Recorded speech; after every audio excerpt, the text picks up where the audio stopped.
শিক্ষার্থী বন্ধুরা, কেমন আছো তোমরা? আজকে কাজ শক্তি উপপাদ্য চ্যাপ্টার নিয়ে আমরা কথা বলবো। কাজ শক্তি, কাজ ক্ষমতা শক্তি, এই চ্যাপ্টারটা নিয়ে আমরা আলোচনা করব। আমরা এর আগে মহাকর্ষ অভিকর্ষ বিষয়ে একটা ক্লাস হয়েছিল ফিজিক্সে। এর আগেও একদিন আমরা কাজ শক্তি উপপাদ্য চ্যাপ্টার নিয়ে আমরা একটা জুম ক্লাস করেছিলাম। আজকে আমরা একদম শুরু থেকে শেষ পর্যন্ত কাজ ক্ষমতা ও শক্তি এই চ্যাপ্টারটা নিয়ে কি আলোচনা করব। তোমরা আস্তে আস্তে আমার সাথে যুক্ত হও এবং তোমরা শেয়ার করো লাইভটা, যাতে সবাই গিয়ে দেখতে পারে। তো আজকে আমরা কাজ ক্ষমতা শক্তিতে কোন কোন টপিকগুলো শেষ করব, সেই টপিকগুলোর নাম কিন্তু এখানে দেওয়া আছে।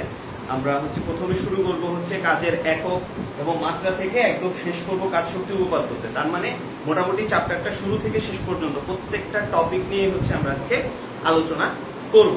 তো আমাদের সাথে যারা যুক্ত হচ্ছে, কেমন আছেন জিজ্ঞাসা করছে ইসরাত জাহান। আলহামদুলিল্লাহ ভালো আছি। কাজী ওসমান আছে আমাদের সাথে, আছে মরিয়ম নেসা বলছে ভাইয়া আসসালামু আলাইকুম।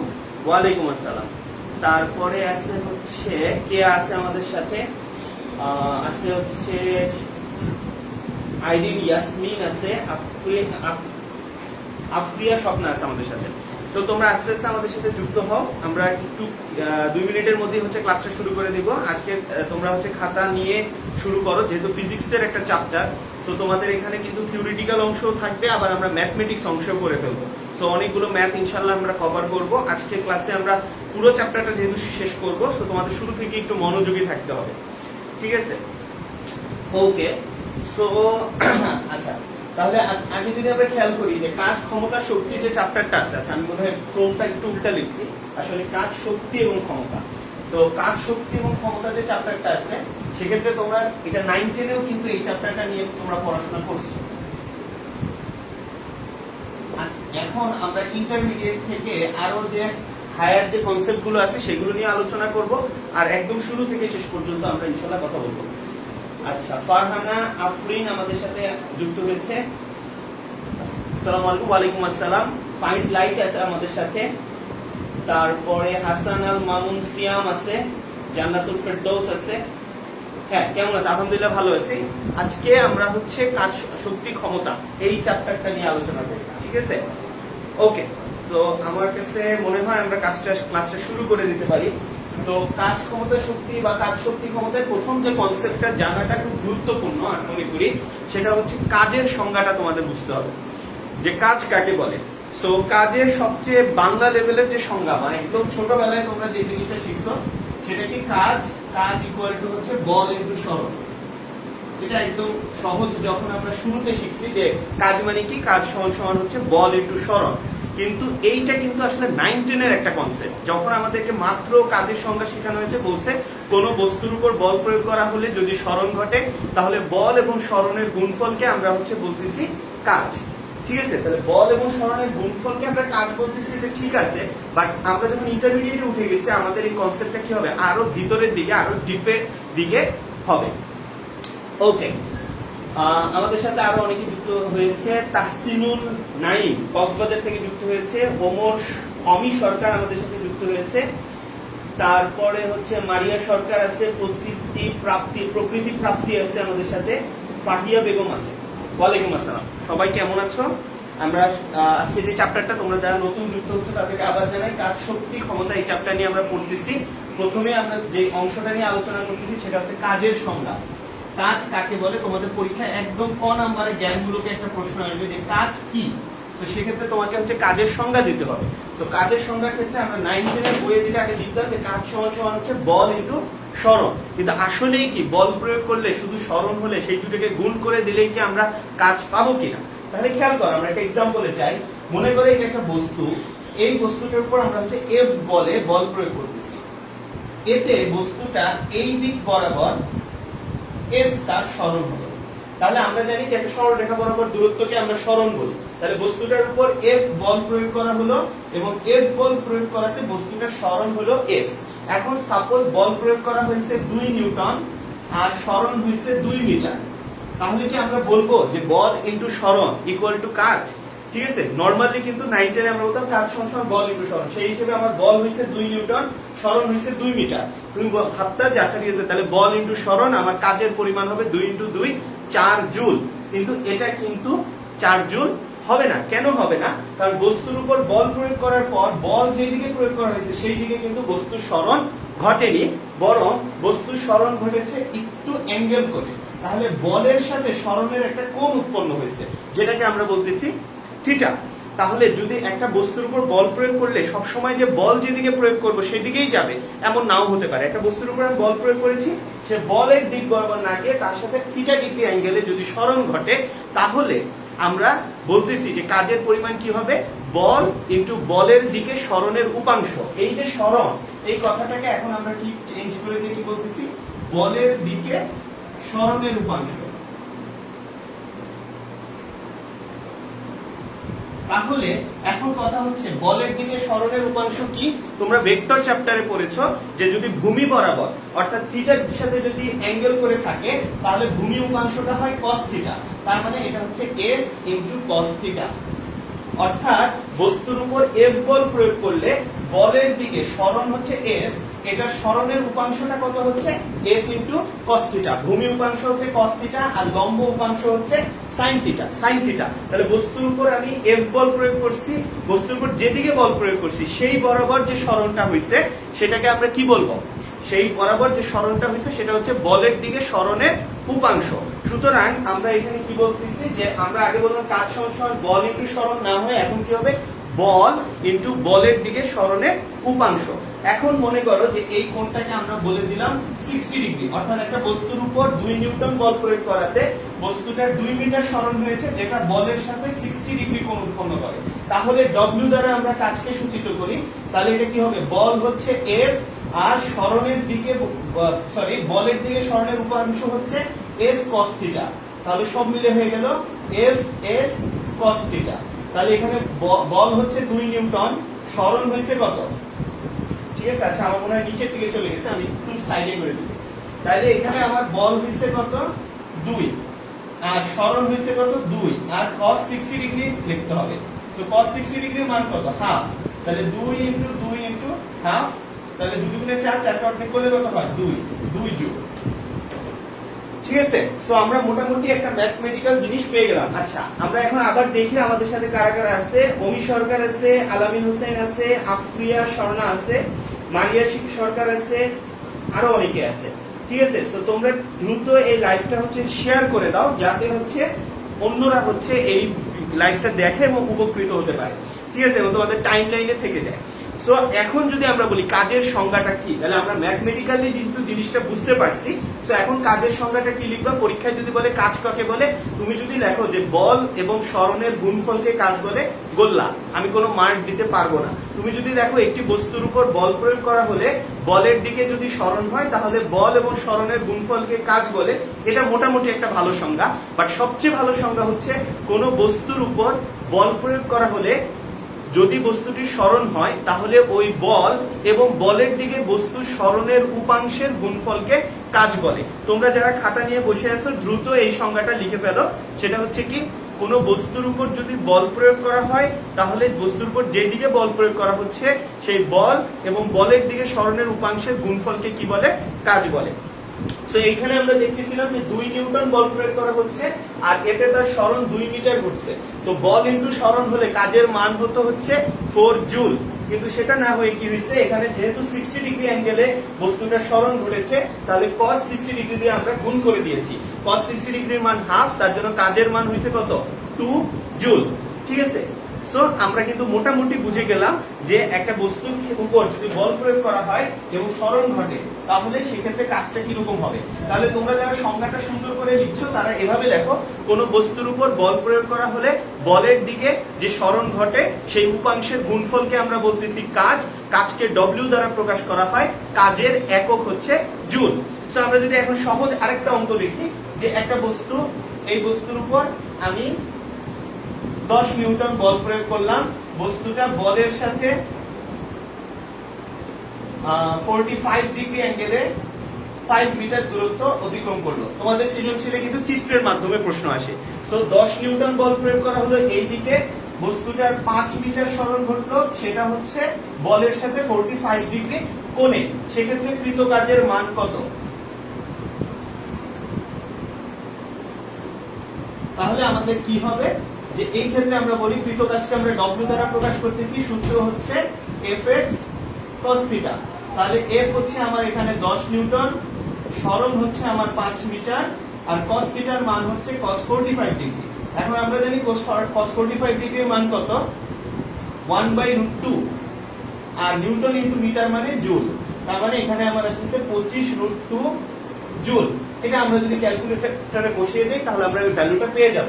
তো আসল যে ব্যাপারটা আমরা দেখতে পাচ্ছি সেটা হচ্ছে কাজের সূত্রটা কিন্তু বল ইনটু সরণ নয়, বরং বল ইনটু বলের দিকে সরণের উপাংশ, অর্থাৎ F ইনটু S নয়, এটা হচ্ছে Fs cos θ। এবং সবকিছু মিলে আমাদের যে ভ্যালুটা চলে আসলো সেটা হচ্ছে এককটা আমরা পেয়ে গেলাম, সেটা হচ্ছে জুল। আচ্ছা, এখন তোমরা যেটা দেখতেছো, আচ্ছা হ্যাঁ, ইসরাত আইডিন উত্তর সঠিক হয়েছে, বলেছে 25√2, আলামিন হোসেন বলেছে 35.36 নিউটন, না একক হবে জুল। ঠিক আছে, ফাতেমা সাহেবার উত্তর সঠিক হয়েছে 35.36 জুল। তাহলে তোমরা কি মোটামুটি কাজের সংজ্ঞা এবং কাজ রিলেটেড সহজ যে অঙ্কগুলো আছে এটা বুঝতে পেরেছো কিনা কমেন্ট করে জানাও। আচ্ছা, স্বপ্নে একটা প্রশ্ন করছে যে মহাকর্ষ অভিকর্ষের বাকি অংশ কবে যে পড়ানো হবে। এর পরের যে লাইফটা হবে আমাদের ফিজিক্সের এই ক্লাসটার পরের ক্লাসে আমরা মহাকর্ষ ও অভিকর্ষের যে অবশিষ্ট অংশ রয়েছে সেটা আমরা ইনশাআল্লাহ শেষ করে দেব। ওকে, এইটুকু পর্যন্ত সবাই বুঝতে পারছো কিনা এটা আমাকে একটু জানাও। এইটুকু হয়ে গেলে আমাদের কাজের সংজ্ঞা শেষ, একক শেষ। এরপর আমরা যেটা পড়বো সেটা হচ্ছে কাজের মাত্রা সমীকরণ। এটা অ্যাডমিশন টেস্টে তোমাদের খুব বেশি এই প্রশ্নটা আসে যে একটা কাজের মাত্রা সমীকরণ কিভাবে নির্ণয় করতে হয়। এটা এমসিকিউ আসে যে কাজের মাত্রা সমীকরণটা কত। ঠিক আছে, তো আমি এটা মুছে দিচ্ছি।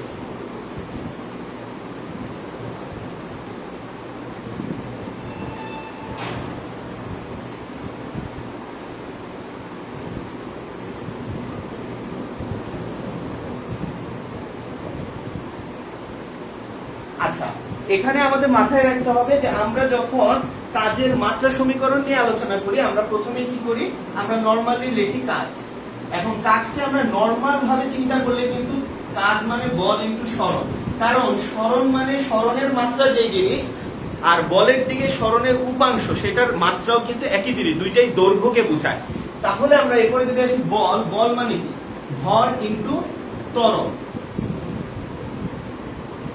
তাহলে আমরা প্রথমে বললাম কাজ মানে বল ইনটু সরণ, তারপর বলকে ভেঙে নিলাম ভর ইনটু ত্বরণ। এবার আমরা যদি ত্বরণকে ভাগ করি তাহলে আমরা জানি ত্বরণ মানে হচ্ছে সরণ ডিভাইডেড বাই সময় স্কয়ার, কারণ সরণ বাই সময় মানে বেগ, আর বেগকে সময় দিয়ে ভাগ করলে আসে ত্বরণ। তাহলে সবকিছু মিলে আমার আসতেছে ভর ইনটু সরণ স্কয়ার ইনটু সময় টু দি পাওয়ার -2। তাহলে ভরকে যদি আমরা m দ্বারা প্রকাশ করি, সরণকে আমরা l দ্বারা প্রকাশ করি, আর সময়কে আমরা t দ্বারা প্রকাশ করি, তাহলে কি আসতেছে m l² t -2। তাহলে পরীক্ষায় যদি আসে যে কাজের মাত্রা সমীকরণটি কি, সেটা কি হবে m l² t -2। আচ্ছা হ্যাঁ, দৃষ্টি চক্রবর্তী বলছে m l² t -2, উত্তর সঠিক হয়েছে। প্রকৃতি প্রাপ্তি বলছে বুঝতে পেরেছি। আলামিন বলছে m l² t -2, উত্তর সঠিক হয়েছে। আচ্ছা, আফরিন বলতেছে যে উপাংশের কোণের কনসেপ্টটা বুঝতে পারিনি। আমরা সামনে কাজ রিলেটেড একটা দুটো যখন ম্যাথ করব তখন তুমি কোণের কনসেপ্টটা 100% বুঝতে পারবা। ঠিক আছে, ওকে। সো আমরা কিন্তু কাজের মাত্রা সমীকরণ, আমরা প্রথমে কাজের সংজ্ঞা, এটা আমাদের শেষ। এবার আমরা কাজের একক জানলাম, কাজের একক হচ্ছে জুল, আর মাত্রা সমীকরণটা আমাদের বের হয়ে গেছে। এখন যদি কাজের একক এটা নিয়ে আমি তোমাদের জন্য একটা এমসিকিউ জিজ্ঞাসা করব, দেখি তোমরা পারো কিনা।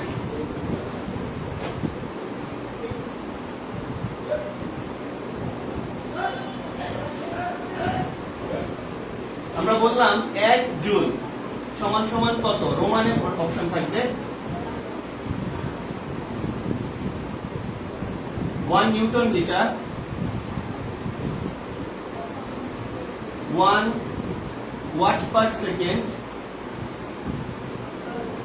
1 ওয়াট সেকেন্ড। তোমরা বলো তো এটার মধ্যে তোমরা বলবা রোমান কোনটা কোনটা সঠিক। রোমান আমরা অপশনও দিয়ে দিই, 1 ও 2, 2 ও 3, 1 ও 3, নাকি 1, 2 ও 3, কোন অপশনগুলো সঠিক। আমাদের প্রশ্ন হচ্ছে ধরা যাক 1 জুল এই জিনিসটা নিচের কোন এককগুলোর সাথে মিলে? 1 জুল মানে কি 1 newton metre, 1 watt per second, 1 watt into second. এটার মধ্যে কোনগুলো উত্তর সঠিক হবে তোমরা এটা কমেন্ট করে জানাও।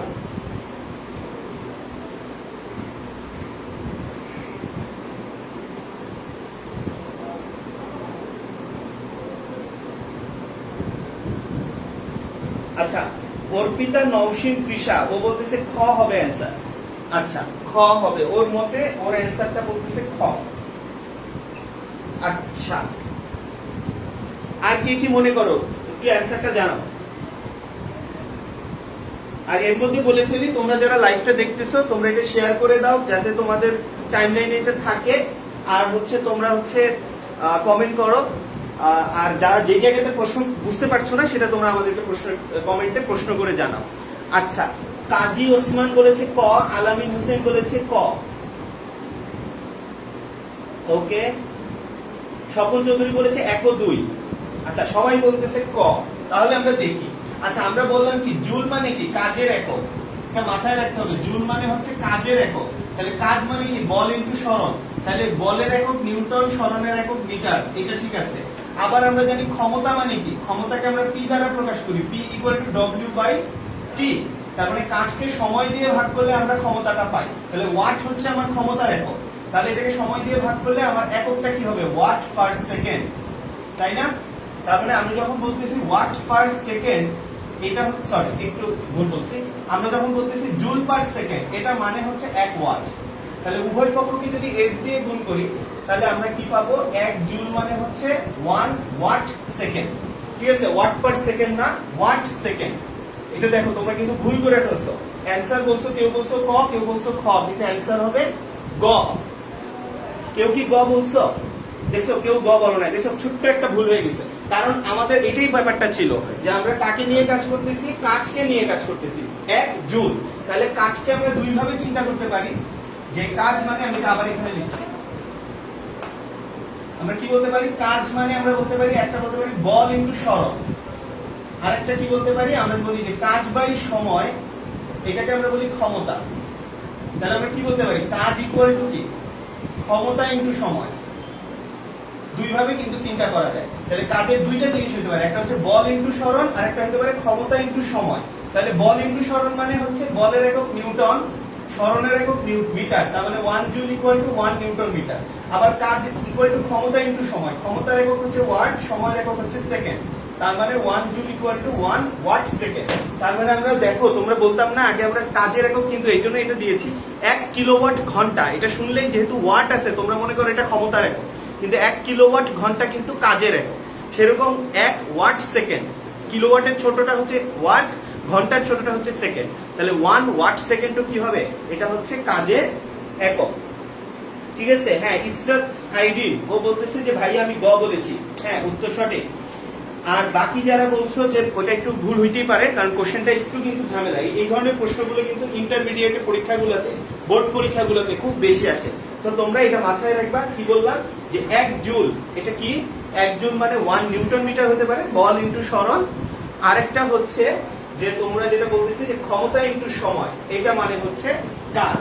ঠিক আছে, সবাই কি বুঝতে পারছো কিনা এই যে একটু কমেন্টে জানাও, 100% ক্লিয়ার কিনা সেটা আমাকে জানাও। যে এই যে এই ব্যাপারটা, মানে এটা কিন্তু একটু, এটা নিউটন মিটার, এটা কনসেপ্টটা সহজ, বাট ওয়াট পার সেকেন্ড আর ওয়াট সেকেন্ড এটা কিন্তু একটু মাথায় ঝামেলা হয়ে যায়। এটা মাথায় রাখবা, 1 ওয়াট মানে 1 জুল পার সেকেন্ড। সুতরাং আমরা বলতে পারি 1 জুল মানে কি ওয়াট সেকেন্ড।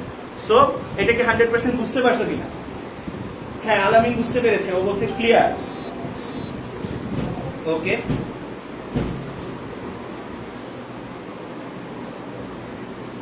আলামিন বুঝতে পারছে, ফাইন লাইট 100% বুঝতে পারছে। হ্যাঁ, দৃষ্টিও বুঝতে পারছে, ভেরি গুড। আফরিনা বুঝতে পারছে, স্বপন বুঝতে পারছে, তাসমিউল 9 বুঝতে পারছে, গুড। আর তোমরা খালি বুঝলেই হবে না, তোমরা কিন্তু খাতার মধ্যে এই বিষয়গুলো তুলে নিবা।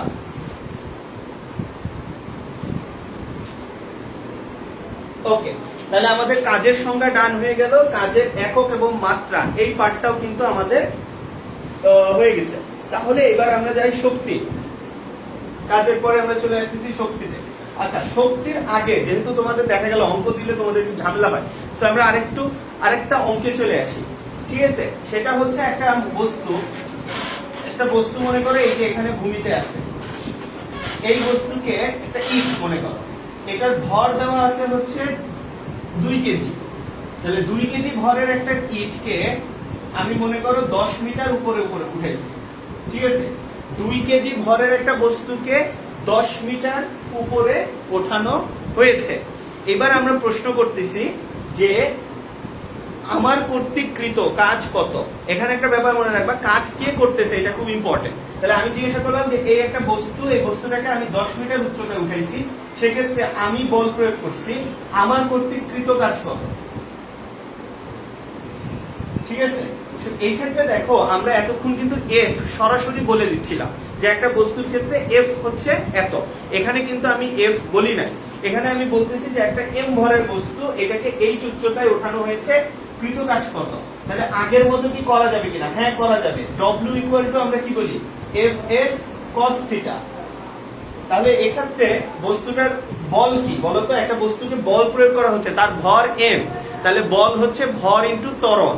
তাহলে এখানে আমার এফ এর মান কি হবে, mg, আর এস মানে কি, h মিটার উচ্চতায় উঠানো হয়েছে, আর বস্তুটাকে যেই দিকে বল প্রয়োগ করা হয়েছে বস্তুটা ঠিক সেই বরাবর গেছে, তার মানে cos 0 ডিগ্রি মানে কি 1। তাহলে আমরা mgh হবে। তাহলে বস্তুর ভর হচ্ছে 2 কেজি, অভিকর্ষজ ত্বরণ হচ্ছে 9.8, উচ্চতা হচ্ছে 10 মিটার, তার মানে 196 জুল। ব্যাপারটা কি বুঝা গেছে কিনা? আমরা অনেক সময় মুখস্থ করি কাজ W ইকুয়াল টু mgh। এটা কিভাবে হয়েছে যে এফ এস দিয়েই আমরা চিন্তা করতে পারি। এফ মানে হচ্ছে বস্তুটার ভর, বল। তাহলে বস্তুটার বল মানে ওজন, তাহলে ওজন হচ্ছে mg। এস মানে হচ্ছে এইচ উচ্চতায় ওঠানো হয়েছে, তাহলে mgh, আর যেই দিকে বল প্রয়োগ করছি বস্তুটা সেই দিকেই গেছে, তার মানে cos 0 ডিগ্রি। cos 0 ডিগ্রির মান 1। তাহলে আমার কি আসলো, এই ভ্যালুটা চলে আসলো। হ্যাঁ, মারিয়া সরকার বলতেছে 196 জুল, ঠিক আছে? নুসরাত ইমু বলতেছে 196 জুল, ঠিক আছে? এই তো তোমরা তার মানে ব্যাপারটা বুঝতে পারছো। কিন্তু এবার চলে আসি, এবার আরেকটা কনসেপ্টে চলে আসি, সেটা হচ্ছে কাজ আবার 2 প্রকার। একটা হচ্ছে ধনাত্মক কাজ, আরেকটা হচ্ছে ঋণাত্মক কাজ। এই প্রশ্নটা ক নম্বরে আসে? একটু আগে আমরা ক নম্বরে প্রশ্ন বললাম না যে ধনাত্মক কাজ কাকে বলে? কোন বস্তুর উপর বল প্রয়োগ করলে যদি সরণ ঘটে, তাহলে বল এবং বলের দিকে বস্তুর সরণের উপাংশ, এই দুইটার গুণফলকে আমরা বলেছিলাম কাজ। তাহলে এখন আমরা যেটা প্রশ্ন, ধনাত্মক কাজ কাকে বলে? তাহলে কোন বস্তুর উপর বল প্রয়োগ করলে বল যেদিকে প্রয়োগ করা হয়েছে সেই দিকে যদি বস্তুটি যায়, তাহলে সেটাকে ধনাত্মক কাজ বলে। আর কোন বস্তুর উপর বল প্রয়োগ করা হলে বল যেদিকে প্রয়োগ করা হয়েছে তার বিপরীত দিকে যদি বস্তুটি যায়, তাহলে তাকে ঋণাত্মক কাজ বলে। তোমরা দয়া করে খাতাটা বের করে সংজ্ঞাটা লিখে ফেলবা যে কোন বস্তুর উপর বল প্রয়োগ করলে বল যেদিকে প্রয়োগ করা হয়েছে সেই দিকে যদি বস্তুটি যায়, তাহলে সেটা ধনাত্মক কাজ। আর বস্তুটির উপর বল প্রয়োগ করা হলে যদি বলের বিপরীত দিকে যায়, তাহলে সেটাকে বলা হয় ঋণাত্মক কাজ।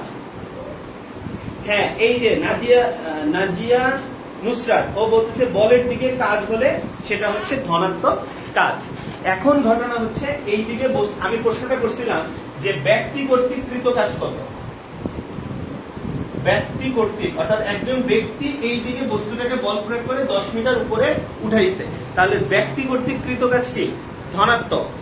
কিন্তু আমি যদি প্রশ্ন করতাম মহাকর্ষ বল দ্বারা, ঠিক আছে, কৃত কাজ কত, তাহলে মহাকর্ষ বল কিন্তু নিচের দিকে ক্রিয়া করে আর বস্তুটাকে ধাক্কা দিয়ে উপরের দিকে উঠানো হয়েছে। তো আমি যদি এখানে জিজ্ঞেস করতাম মহাকর্ষ বল দ্বারা কৃত কাজ কত, তাহলে এক্ষেত্রে এই কোণটা কত হইতো? আমরা এখানে বলছি cos 0 ডিগ্রি না, বস্তুটা যাচ্ছে উপরের দিকে আর বলটা মহাকর্ষ বল ক্রিয়া করে নিচের দিকে, তার মানে মধ্যবর্তী কোণ কত ডিগ্রি, 180 ডিগ্রি। তখন এটা হয়ে যেত cos 180 ডিগ্রি। cos 180 ডিগ্রি মান হচ্ছে -1, এবং সেক্ষেত্রে আমার অ্যান্সার চলে আসতো -196 জুল।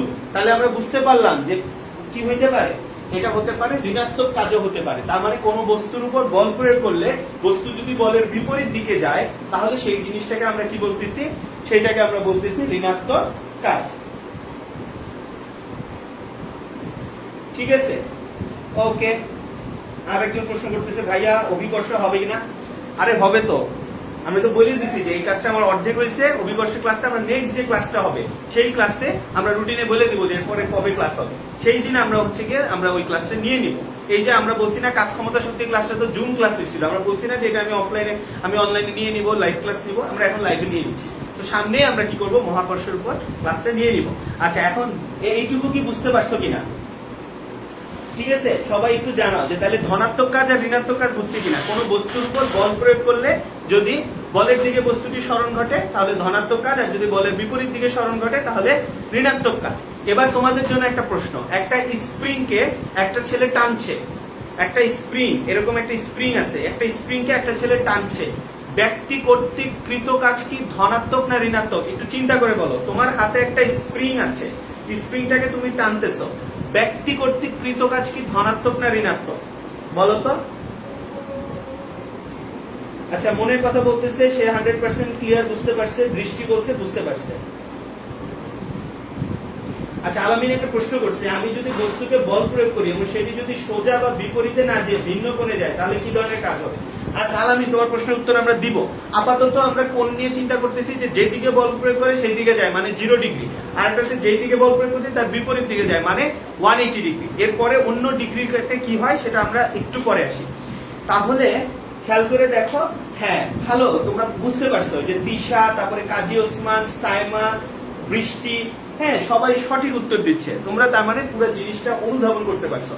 একটা স্প্রিং, এই স্প্রিংটাকে আমি টানছি, আমি বল প্রয়োগ করতেছি কোন দিকে? এই দিকে। এই যে স্প্রিং, এটাকে টানছি, এই দিকে বল প্রয়োগ করতেছি। বস্তুটা সরণ কোন দিকে ঘটছে? যেই দিকে টানতেছি সেই দিকে। তাহলে মধ্যবর্তী কোণ 0 ডিগ্রি। তাহলে একটা স্প্রিং কে টানা হচ্ছে ব্যক্তি কর্তৃক কৃত কাজ ধনাত্মক। এবার বলি, একটা স্প্রিং কে টানা হচ্ছে, স্প্রিং বল কর্তৃক কৃত কাজ কি? তাহলে স্প্রিং এর নিজের মধ্যে তো একটা বল তৈরি হয়, স্প্রিং টানছি, স্প্রিং এর বল কর্তৃক কৃত কাজ কি ধনাত্মক না ঋণাত্মক? বলতো। এই যে স্বপন চৌধুরী বলতেছে ঋণাত্মক, ঠিক আছে। তারপর তাহসিনুল নাইম বলতেছে ঋণাত্মক, মারুফ বলতেছে ঋণাত্মক, ঠিক আছে। বস্তুতে আমি স্প্রিং করতে, স্প্রিংটা কি করে? একটা স্প্রিংকে যদি টানা হয় স্প্রিংটা সংকুচিত হওয়ার চেষ্টা করে, এই কারণেই তো স্প্রিংটা ছেড়ে দিলে ওটা ভিতরের দিকে চলে যায়। তাহলে স্প্রিংটা ভিতরের দিকে টানতেছে আর আমি স্প্রিংটাকে সামনের দিকে, সরণ রিয়েলিটি ঘটতেছে এই দিকে। একটা স্প্রিংকে টানা হলে সরণ ঘটতেছে এই দিকে আর স্প্রিং বলটা ভিতরের দিকে কাজ করতেছে। তাহলে একটা স্প্রিংকে টানা হলে স্প্রিং বল দ্বারা কৃত কাজ ঋণাত্মক, কারণ মধ্যবর্তী কোণ 180 ডিগ্রি। তাহলে একটা স্প্রিংকে টানা হলে যেহেতু মধ্যবর্তী কোণ 180 ডিগ্রি, তাহলে কৃত কাজ ঋণাত্মক, স্প্রিং কর্তৃক কৃত কাজ ঋণাত্মক, আর ব্যক্তি কর্তৃক কৃত কাজ ধনাত্মক। ওকে, হ্যাঁ তোমরা সবাই খুব ভালো বুঝেছো। হ্যাঁ, কত পার্সেন্ট বুঝতে পারলে কমেন্টে আমাকে জানাও। এবার দেখো, এবার দৃষ্টি একটা কথা বলছে যে, আলামিন একটা প্রশ্ন করছে যে যদি এমন হয় যে মধ্যবর্তী কোণটা 0 ডিগ্রিও না 180 ডিগ্রিও না, আপনি যেরকম ফার্স্টে উদাহরণ দিয়েছেন, এই একটা বস্তু, এই বস্তুটার উপর বল প্রয়োগ করছি, এটা 60 ডিগ্রিতে চলে গেল, অথবা এই একটা বস্তু, এই বস্তুটার উপর বল প্রয়োগ করছি, এটা 120 ডিগ্রিতে চলে গেল, তাহলে কি হবে? খুব সহজ কথা, কাজ এর সূত্রে আমরা কি বলতেছি? Fs cos theta. তো যেহেতু এই জায়গাটাতে cos থিটা আছে, আমরা যদি ফার্স্ট কোঅর্ডিনেটে cos পজিটিভ, সেকেন্ড কোঅর্ডিনেটে হচ্ছে cos নেগেটিভ, ত্রিকোণমিতির সূত্র ক্লাস 9 10 এ তোমরা পড়ে আসছো। ফার্স্ট কোঅর্ডিনেটে cos পজিটিভ, সেকেন্ড কোঅর্ডিনেটে cos নেগেটিভ। তার মানে ফার্স্ট কোঅর্ডিনেট মানে হচ্ছে 90 ডিগ্রি এর চেয়ে ছোট কোণ, আর সেকেন্ড কোঅর্ডিনেট মানে হচ্ছে 90 ডিগ্রির চেয়ে বড় কোণ, ঠিক না?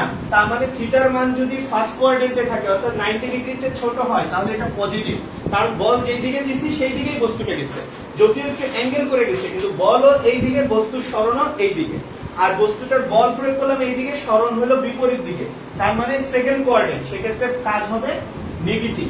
সো এখানে দেখো যে এটা আবার ব্যাপার আছে যে 180 ডিগ্রি পর্যন্ত আমরা নরমালি হিসাব করি, সুতরাং থিটা যদি 90 ডিগ্রি এর চেয়ে বড় এবং 180 ডিগ্রি পর্যন্ত থাকে তাহলে সেটাকে আমরা বলি ঋণাত্মক কাজ, আর থিটা যদি 0 ডিগ্রি এর চেয়ে বড় এবং 90 ডিগ্রি পর্যন্ত হয় তাহলে আমরা এটাকে বলি ধনাত্মক কাজ। তোমাদের মাঝে মাঝে এমসিকিউ আসবে, 0 ডিগ্রি থেকে 90 ডিগ্রির মধ্যে থাকলে ধনাত্মক কাজ, 90 ডিগ্রি থেকে 180 ডিগ্রির মধ্যে থাকলে ঋণাত্মক কাজ। ওকে, ঠিক আছে। তাহলে এখন একটা প্রশ্ন, কখন কাজ শূন্য হয়? এবার খ নম্বরে মনে করো প্রশ্ন আসলো যে কখন কাজ শূন্য হয়।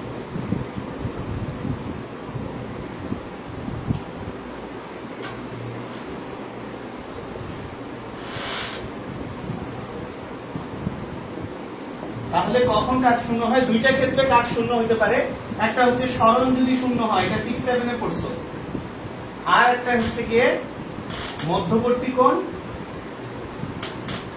90 ডিগ্রি হলে এই দুইটা ক্ষেত্রে কাজ শূন্য হতে পারে। অর্থাৎ আমি সাপোজ একটা বস্তুকে এই বরাবর ধাক্কা দিচ্ছি, বস্তুটা এই দিকে না গিয়ে এই দিকে যাচ্ছে। এই দিকে কেন যাচ্ছে? অন্য কোনো বলের কারণে যাচ্ছে, যেমন মহাকর্ষ বলের কারণে বস্তু নিচের দিকে পড়তেছে। কিন্তু আমি বস্তুতে বল প্রয়োগ করছি সরাসরি এই বরাবর, কিন্তু এই বরাবর কোনো সরণ হলো না, তাহলে সেক্ষেত্রে কাজ কত হবে? শূন্য। ঠিক আছে, তার মানে মধ্যবর্তী কোণ 90 ডিগ্রি হলে কাজ হবে শূন্য। আর যদি সরণ না ঘটে তাহলেও কাজ হবে শূন্য। ঠিক আছে, সরণ না হলেও কাজ শূন্য, মধ্যবর্তী কোণ 90 ডিগ্রি হলেও কাজ শূন্য। হ্যাঁ, দৃষ্টি বলতেছে 90 ডিগ্রির কথা, অলোক কুমার বলতেছে 90 ডিগ্রির কথা, আলামিন বলতেছে 90 ডিগ্রির কথা। অর্থাৎ কোন বস্তুর উপর যদি বল প্রয়োগ করা হয় এবং বলের সাথে 90 ডিগ্রি করে যদি বস্তুর সরণ ঘটে, তাহলে ওই বস্তুর উপর ওই বস্তু দ্বারা কৃত কাজ কি হবে? শূন্য হবে। এইটুকু মনে হয় আমরা বুঝতে পারছি। হ্যাঁ, স্বপন বলতেছে কোণ যদি 90 ডিগ্রি হয় এবং সরণ শূন্য হয়, এবং না অথবা কোন বস্তুর উপর বল প্রয়োগ করা হলো সরণ শূন্য, তাতেও কাজ শূন্য। আবার একটা বস্তুর উপর বল প্রয়োগ করা হয়েছে, সরণ হয়েছে, কিন্তু সরণটা হয়েছে 90 ডিগ্রি বরাবর, তাহলে কাজ হবে শূন্য। ঠিক আছে, যেমন একটা গ্লাস আছে, গ্লাসটাকে আমি এই দিকে ঠেলা দিলাম, ওই দিকে গেল না, মাটির নিচে পড়ে গেল, তো ওইটা তো আমার বলের কারণে পড়ে নাই, মহাকর্ষ বলের কারণে পড়ছে, তাহলে আমার কর্তৃক কৃত কাজ কি? শূন্য। ঠিক আছে, এটা অথবা, এটা এক আর দুই এবং না, বা যে কোনো একটা হলেই কাজ কি হবে? শূন্য হবে। সবাইকে 100% বুঝতে পারছি কিনা একটু কমেন্ট করে জানাও। ওকে, তাহলে আমরা কিন্তু খ নাম্বার প্রশ্ন একটা উত্তর দিয়ে দিলাম যে কাজ কখন শূন্য হয়।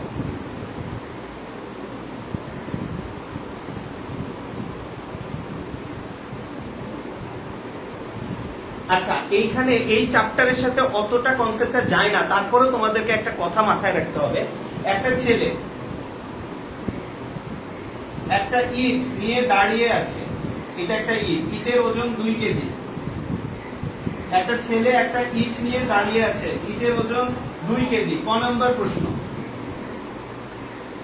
ব্যক্তি কর্তৃক প্রযুক্ত বল কত, কৃত কাজ কত? খুব কমন একটা প্রশ্ন, অ্যাডমিশনেও আসে। একটা ছেলে 2 কেজি ভরের একটা ইট নিয়ে দাঁড়িয়ে আছে, ব্যক্তি কর্তৃক কৃত কাজ, প্রযুক্ত বল কত আর কৃত কাজ কত, এটা বলতে হবে, কমেন্টে জানাও। একটা ছেলে 2 কেজি ভরের একটা ইট নিয়ে দাঁড়িয়ে আছে, তার ব্যক্তি কর্তৃক প্রযুক্ত বলের মান কত আর কৃত কাজ কত?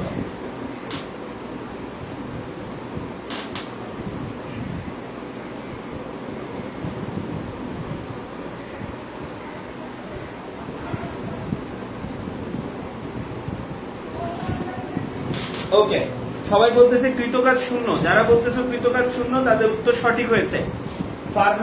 ফারহাদ জামান বলতেছে শূন্য, তাহসিনুন নাইম বলতেছে শূন্য, উত্তর সঠিক। আচ্ছা, স্বপ্ন বলতেছে অনেক অঙ্ক করান, পারি না। আরে কোনো ব্যাপার না, তুমি যখন কনসেপ্ট খুব ভালোভাবে বুঝতে পারবা, অঙ্ক করা কোনো ব্যাপারই না। ঠিক আছে, এই যে মধ্যবর্তী কোণের কনসেপ্টটা তুমি আস্তে আস্তে চিন্তা করবা আর বুঝা যাবা, তখন দেখবা যে আরে এটা কোনো ব্যাপার, হ্যাঁ কোনো ব্যাপারই না। ঠিক আছে, সবাই বলতেছে কৃতকাজ শূন্য, কিন্তু প্রযুক্ত বলের কথা কেউ বলে না। কারণ কি? কনফিউশনে পড়ে গেছে, আরে বস্তু তো সরণ হয় না, তাহলে বল কি শূন্য কিনা? তোমাদের পরীক্ষায় কৃতকাজ থেকে প্রশ্ন আসবে না, আসবে প্রযুক্ত বল কত, শূন্য কিন্তু না। কেন শূন্য না? কারণ বস্তুটার ওজন 2 কেজি, 2 কে 9.8 দিয়ে গুণ করলে আসে হচ্ছে কত? 19.6 নিউটন। এই বলে বস্তুটা নিচের দিকে যাওয়ার ট্রাই করতেছে, তুমি বল প্রয়োগ করে উপর দিকে ঠিক সমমানের একটা বল প্রয়োগ করে কি করতেছে? এটাকে আটকায় রাখতেছো। সুতরাং ব্যক্তি কর্তৃক যে প্রযুক্ত বল এটা হচ্ছে 19.6 নিউটন, এটা মনে রাখবা। এখানে কৃত কাজ শূন্য, কিন্তু প্রযুক্ত বল শূন্য নয়। হ্যাঁ, আলামিন হোসেন আগে উত্তর দিয়েছে, উত্তর সঠিক। হ্যাঁ, বল শূন্য না, বল হচ্ছে 19.6 নিউটন আপওয়ার্ড ফোর্স। বল একটা ভেক্টর রাশি, সুতরাং বলে দিতে হবে কোন দিকে, 19.6 নিউটন আপওয়ার্ড ফোর্স। আর কৃত কাজ হচ্ছে, যেহেতু সরণ ঘটেনি তাই কৃত কাজ শূন্য। Very good. ওকে, সো আমাদের এটা গেল।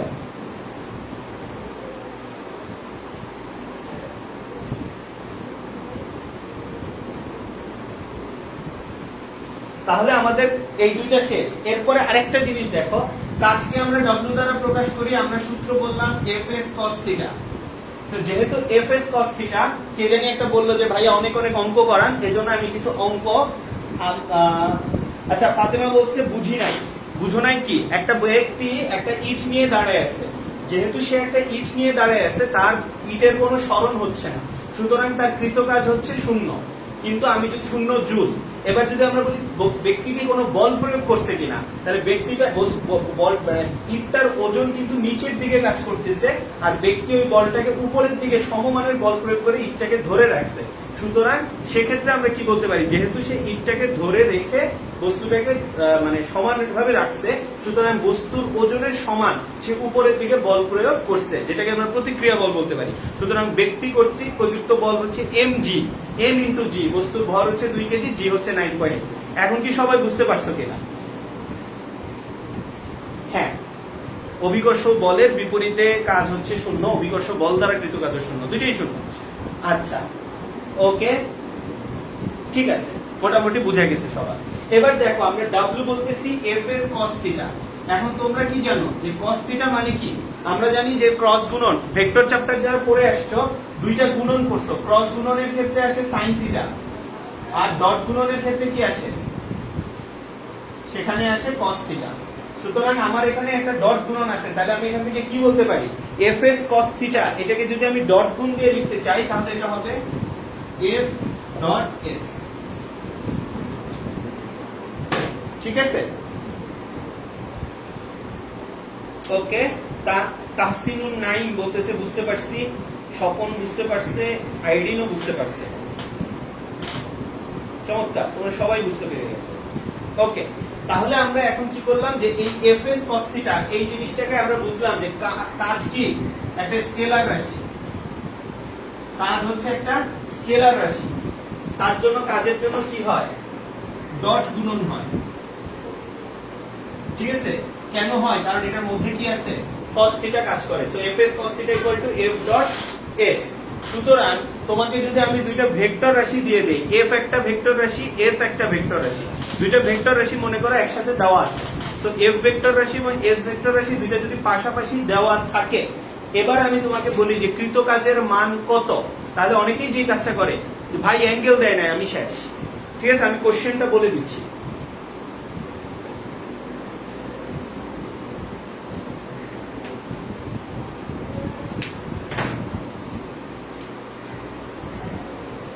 একটি বস্তুর উপর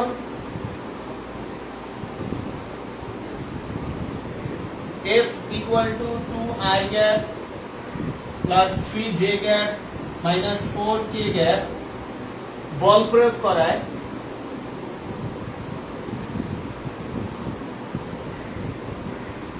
i cap minus j cap plus k cap সরণ ঘটে।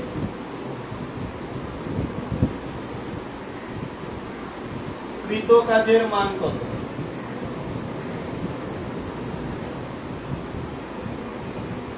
বলের মান কত? ঠিক আছে, বললাম কি একটি বস্তুর উপর F বল প্রয়োগ করলাম, F বল প্রয়োগ করায় তার সরণ হলো S। ঠিক আছে, একটি বস্তুর উপর F বল প্রয়োগ করায় তার সরণ হলো S। কিন্তু আগে যেরকম বলতাম সেরকম না, আগে আমরা F এর ভ্যালু বলতাম, S এর ভ্যালু বলতাম। তখন আমরা বলতাম যে মধ্যবর্তী কোণ কত, সেটা বলি নাই। বলছি একটা বস্তুর উপর F ভেক্টর বল প্রয়োগ করা হয়েছে, তাতে তার S ভেক্টর সরণ ঘটে। ঠিক আছে, কোশ্চেন না, সরণ ঘটে। এবার জানতে চাচ্ছি কৃত কাজের মান কত, বলের মান কত। তো সবাই মনে করে যে আচ্ছা মধ্যবর্তী কোণ তো দেওয়া নাই, তাহলে এই অঙ্ক আমি কিভাবে করব? তাহলে এইটা তোমরা একটু চিন্তা করো কিভাবে করতে হবে। এখানে মধ্যবর্তী কোণ লাগবে না, এখানে কি লাগবে? এটা হচ্ছে কৃত কাজের মান, তাহলে F ডট S। তাহলে আমরা কি করে বলবো? জাস্ট ডট গুণন করে দিলে আমরা এখানে কি পেয়ে যাব? কাজের মান পেয়ে যাব। তৃষা বলতেছে 5 জুল, আর বর্ধন বলতেছে 41 নিউটন। আচ্ছা, এক একজন এক একটা বলতেছে কিভাবে। আচ্ছা চলো আমরা অঙ্ক করি। আর তোমাদের দেখো, তোমাদেরকে অঙ্ক করতে দিলেই তোমরা আর কমেন্ট করতে চাও না কেন? ঠিক না, অনেক অঙ্ক করতে হলে কিন্তু পার্টিসিপেশন বাড়াইতে হবে। তোমার যা যেটা লিখছো খাতার মধ্যে যে অ্যানসারটা আসছে সেটাই তোমরা হচ্ছে গিয়ে লিখে দিবা, তারপর দেখা যাক। ওকে, তাহলে কাজ হচ্ছে একটা স্কেলার রাশি। এখন আমরা বের করব w। w ইকুয়াল টু হচ্ছে f ডট s। এবার f এর মান দেওয়া আছে 2i cap plus 3j cap minus 4k gap. এটার সাথে ডট গুণন হবে হচ্ছে i cap minus j cap plus k gap. তাহলে 2 ইনটু 1 কত হবে 2, 3 ইনটু 1 কি হবে মাইনাস 3, আর 4 ইনটু 1 কি হবে মাইনাস 4, তাই না? 2 into 1 2, 3 into minus 1 minus 3, 4 into minus 1 minus 4, তাহলে 2 থেকে minus 7 চলে যাবে, সরি হ্যাঁ, তাহলে অ্যানসার কত আসবে minus 5 জুল। সমস্যা কি? কৃতকাজ ঋণাত্মক হয়েছে, এটাতে তো কোনো সমস্যা নাই, ঠিক আছে? হ্যাঁ, দৃষ্টি বলতেছে minus 5 জুল, কাজী ওসমান minus 5 জুল, ঠিক আছে?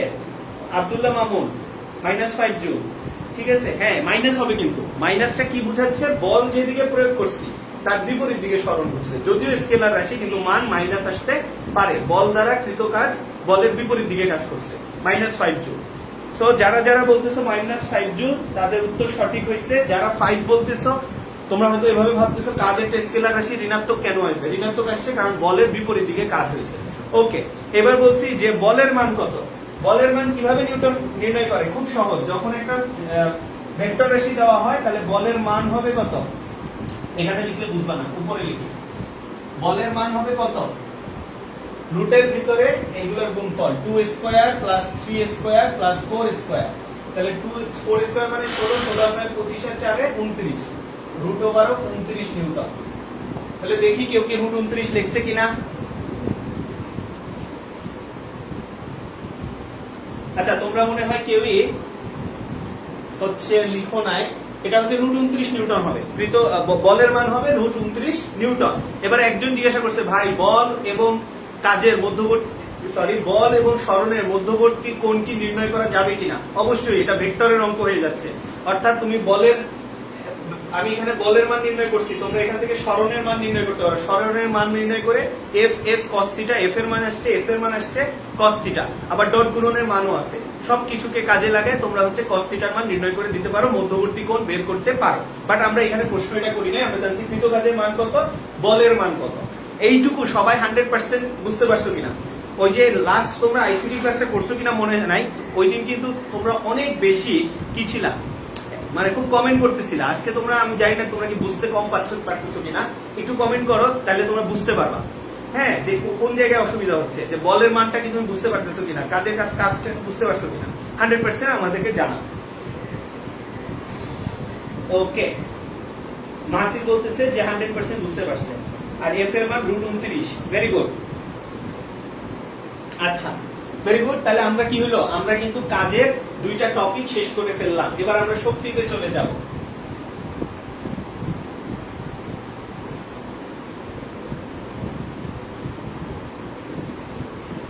শক্তিতে চলে আসি।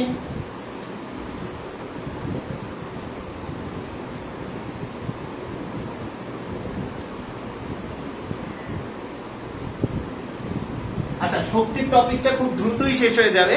কোন ব্যক্তির কাজ করার সামর্থ্যকে, কোন ব্যক্তি বা বস্তুর কাজ করার সামর্থ্যকে আমরা বলি শক্তি। আসলে কাজ আর শক্তির মধ্যে কোনো তফাৎ নাই। আমরা যখন শক্তি প্রয়োগ করি তখন কাজ হয়, আর কারোর মধ্যে কাজ করার সামর্থ্য থাকলেই সেটা শক্তি। যেমন আমার কাছে তাপ শক্তি আছে, ওটা শক্তি হিসেবে জমা আছে, এখন ওটা দিয়ে কিছু করতে পারলেই সেটা হয়ে যাবে কাজ। তার মানে কারোর মধ্যে কাজ করার সামর্থ্য থাকলে সেটাকে বলে শক্তি। যারা সুন্দর করে নোট করতেছো সংজ্ঞাটা লিখে নাও, কোন ব্যক্তি বা বস্তুর কাজ করার সামর্থ্যকে কি বলে? শক্তি বলে।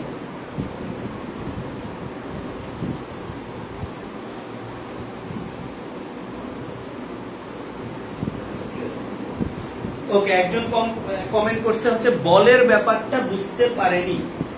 ঠিক আছে, বলের ব্যাপারটা বুঝতে পারেনি, এটা একটু বুঝাই দিই। ওই যে এফ এর মানটা একটু আগে নির্ণয় করছিলাম, এফ এর মানটা কিভাবে নির্ণয় করছিলাম? একটা ভেক্টর ছিল, আমার ঠিক মন নাই, মেবি এই ভেক্টরটা ছিল। এরকম যদি একটা ভেক্টর থাকে, আমরা কি করছি, রুটের ভিতরে ভেক্টর, এটা হচ্ছে ax, এটা ay, এটা az, এই তিনটাকে স্কয়ার করে দিছি। আমরা জানি যে যখন আমরা হচ্ছে কোনো কিছুকে ভেক্টর আকারে প্রকাশ করি, সেটা থেকে আমরা মান বের করতে করলে ভিতরের গুলাকে স্কয়ার করে দিই। তাহলে এখানে আসছে 4 প্লাস 9 প্লাস 16, তাতে আসছে রুট 29। আর যেহেতু এটা বলের, এই জন্য একক হচ্ছে নিউটন। যে বলছিলা হচ্ছে গিয়ে বলের ভ্যালুটা কিভাবে আসছে বুঝি নাই, তার জন্য আবার এটা বুঝে দিচ্ছি।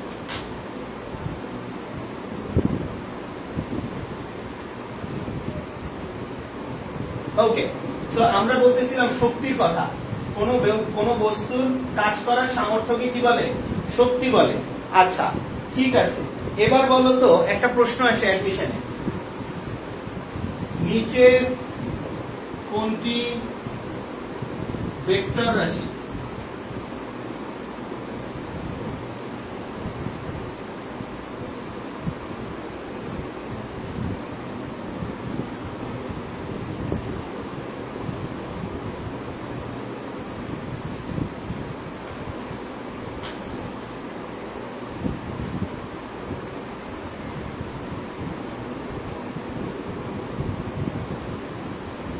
এই প্রশ্নটার উত্তর দাও তো, নিচের কোনটি ভেক্টর রাশি?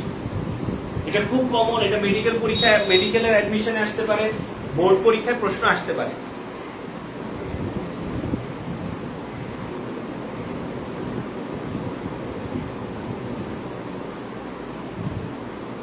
আচ্ছা, আফিয়া স্বপ্না বলতেছে ঘ,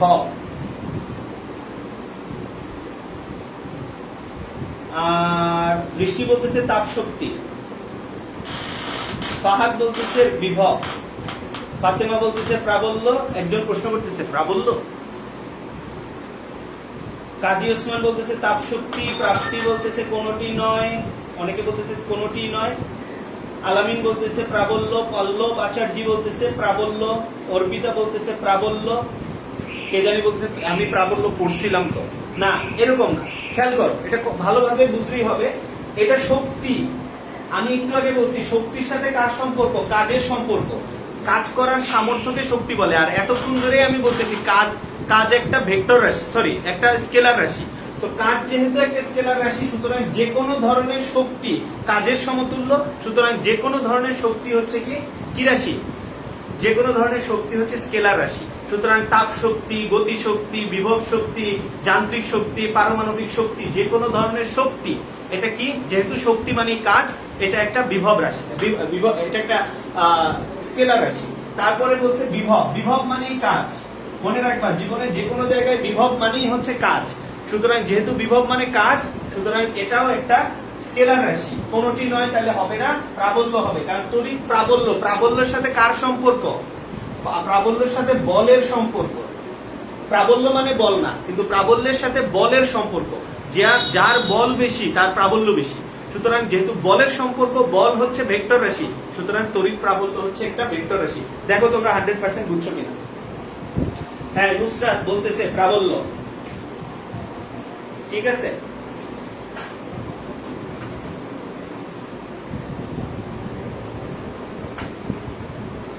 আচ্ছা, তাহলে আমরা আশা করি তোমরা একটু জানাও যে এই কনসেপ্টটা বুঝছো কিনা। এই কনসেপ্টটা কিন্তু খুবই গুরুত্বপূর্ণ, মানে ইজি একটা কনসেপ্ট। এটা সবাই মনে করে এটা তো সবাই পারে, এই জন্যই এটা অ্যাডমিশনে আসে। কারণ এই যে হঠাৎ করে বিভব, এগুলোকে নিয়ে আমরা কখনো স্কেলার না ভেক্টর এগুলো নিয়ে চিন্তা করি না। শক্তি রিলেটেড, কাজ রিলেটেড সবকিছু স্কেলার রাশি, আর বাকি সব কি হবে? ভেক্টর রাশি, ঠিক আছে।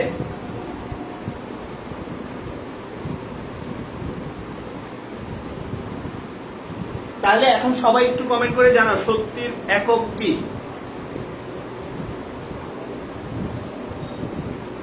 ইমু বলতেছে ভাই আমাকে আর একটু ভালো করে বুঝান। ঠিক আছে ইমু, সমস্যা নাই। সেটা কি আবার বলি, শক্তি মানে হচ্ছে কাজ করার সামর্থ্যকে শক্তি বলে। যে কোনো কিছু হচ্ছে, ওকে, যে কোনো কিছু যখন আমরা চিন্তা করি সেটা হচ্ছে যখন শক্তি মানে কাজ করার সামর্থ্য, কোনো কিছুর মধ্যে যখন আমরা কাজ করার সামর্থ্য নিয়ে কথা বলবো, কাজ যখনই আসবে, বিভব মানেও কাজ, কাজ মানেই হচ্ছে স্কেলার রাশি। স্কেলার মানে দিক নাই, কাজের কোনো দিক নাই, ঠিক আছে। কিন্তু প্রাবল্য হচ্ছে বলের সাথে সম্পর্কিত। কেন? কারণ যার বল বেশি তার প্রাবল্য বেশি। যেমন তড়িৎ প্রাবল্য, হ্যাঁ, তারপরে চৌম্বক প্রাবল্য। তো যে কোনো ধরনের প্রাবল্য নিয়ে আমরা যখন আলোচনা করি, তড়িৎ প্রাবল্য, চৌম্বক প্রাবল্য, এগুলোর দিক আছে। সুতরাং এটা ভেক্টর রাশি। ওকে, সবাই 100% বুঝতে পারছে? আচ্ছা, একটু বলি, যেহেতু এই প্রসঙ্গে কথা বলি বললাম, সেটা হচ্ছে অ্যাডমিশনের ক্ষেত্রে তোমরা দেখবা যে বিশেষ করে যারা মেডিকেল অ্যাডমিশনের কথা ভাবতেছো, সেখানে কিন্তু ফিজিক্সের ম্যাথ অংশের চেয়ে থিওরি অংশ থেকে প্রশ্ন আসে বেশি। তো থিওরি অংশের ক্ষেত্রে এই জিনিসগুলো ইম্পর্টেন্ট। আমি এতক্ষণ ধরে দেখো অঙ্ক করাইছি, বাট আমি বেশি চেষ্টা করতেছি মাত্রা, সংজ্ঞা এই জায়গাগুলোতে ফোকাস করতে। কারণ তোমরা যারা মেডিকেলে পরীক্ষা দিবে দেখবা ম্যাক্সিমাম প্রশ্ন এরকম আসবে যে কোনটা স্কেলার রাশি, কোনটা ভেক্টর রাশি, কোনটার ক্ষেত্রে হচ্ছে গিয়ে কাজের মান ধনাত্মক, কোনটা কাজের মান ঋণাত্মক, থিটার সাথে সূক্ষ্মকোণ, স্থূলকোণ এগুলোর সাথে সম্পর্ক মিলে কোনটা ধনাত্মক কোনটা ঋণাত্মক। সুতরাং এই ব্যাপারগুলো একদম শুরু থেকে বুঝে বুঝে পড়তে হবে। আবার অনেকেই মনে করে অ্যাডমিশন টেস্ট মানে মুখস্থ। মুখস্থের কিছু না, তুমি যখন শুরু থেকে এই ব্যাপারগুলো বুঝে বুঝে আসবা, তোমার নর্মাল কমন সেন্সেই তুমি এটা অ্যান্সার করতে পারবা। ঠিক আছে, যেমন এখন তোমরা অনেকে বলছো ভাইয়া প্রাবল্য কি জানি একটা পড়ছিলাম ফার্স্ট চ্যাপ্টারে, কোনটা স্কেলার আছে কোনটা ভেক্টর আছে এটা মুখস্থ করার দরকার নেই। নর্মালি তুমি যদি জানো যে কাজ রিলেটেড সবকিছু স্কেলার রাশি, তাহলে তুমি নর্মালি বুঝবা বিভব আর শক্তি হচ্ছে স্কেলার রাশি, আর বাকি সবই হচ্ছে ভেক্টর রাশি। তো তোমার মুখস্থ করা লাগবে না, কমন সেন্স তোমাকে সঠিক উত্তর দিয়ে দিবে। আচ্ছা, এখানে একজন প্রশ্ন করছে ভাইয়া আপনার ক্লাসের শিডিউলটা যদি বলতেন। অবশ্যই ফিক্সড টাইম আছে, আমরা কিন্তু 15 দিন করে হচ্ছে বলে দেই যে কোন কোন ক্লাস হবে, ঠিক না? তোমাকে তো একটা ক্লাস 1 মাস আগে জানার দরকার নেই, তুমি 15 দিনের শিডিউল তো আমরা দিয়ে দিই। জুন মাসের 1 তারিখ, আমরা জুন থেকে জুনের 15 তারিখ পর্যন্ত, 15 তারিখ 30 তারিখ পর্যন্ত কিভাবে ক্লাস হবে সেই শিডিউলটা দেওয়া থাকে, সেই শিডিউল অনুযায়ী কিন্তু ক্লাস হয়। সো আমরা এরপরে ঈদের পরে তোমরা হয়তো আরেকটা শিডিউল পাবা, সেখানে তুমি জেনে নিবা যে মহাকর্ষ অভিকর্ষের ক্লাসটা কখন হবে বা আদর্শ গ্যাসের উপর আমার ক্লাসটা কখন হবে, সেটা দেওয়া থাকবে, তুমি ওইটা মাথায় রাখবা। ওকে, আচ্ছা এখন আমরা যেটা করব, শক্তি নিয়ে বলা হচ্ছিল যে শক্তির একক কি। শক্তি হচ্ছে কাজের সাথে সমতুল্য, সুতরাং শক্তির একক হচ্ছে জুল। কে জানি কারা কারা জানি আগে আগে কমেন্ট করছে, উত্তর সঠিক।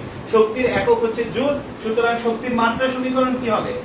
খুবই একই কথা, শক্তির মাত্রা হবে আগের মতোই mL²T⁻², যেভাবে আমরা বের করছিলাম। শক্তির মাত্রা কি হবে? এখন যদি পরীক্ষা আসে বিভব শক্তির মাত্রা কি? mL²T⁻²। তাপ শক্তির মাত্রা সমীকরণ কি? mL²T⁻²। ওকে, সো এখন যেহেতু মাত্রাটা এখন পড়াচ্ছি, একবারে আমি একটু ক্ষমতার মাত্রাটাও জানাই। তাহলে ক্ষমতার মাত্রা কি হবে?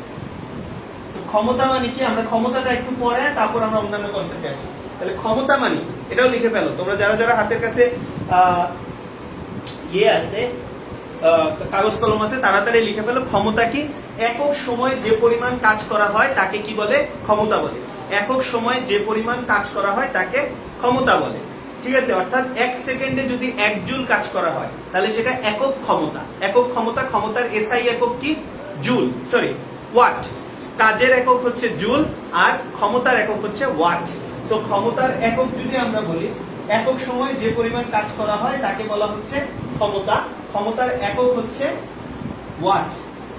ওয়াট আমরা লিখি ডব্লিউ দিয়ে, ডব্লিউ লিখলেই আমরা বুঝি সেটা ওয়াট। তাহলে এখন যদি আমি বলি 1 ওয়াট মানে কি, 1 জুল যদি 1 সেকেন্ডে করা হয় তার মানে 1 জুল পার সেকেন্ড। এটা মাথায় রাখবা, পরীক্ষা আসবে যে নিচের কোনটি ক্ষমতার একক। তাহলে 1 ওয়াট মানে হচ্ছে 1 জুল সেকেন্ড। এসআই একক হচ্ছে ওয়াট, আর যদি আমরা এমনি বলি তাহলে 1 জুল সেকেন্ড। ঠিক আছে, এবার কে জানি আগে আগে মাত্রা সমীকরণ বের করে ফেলছে, তাহলে আমরা দেখি।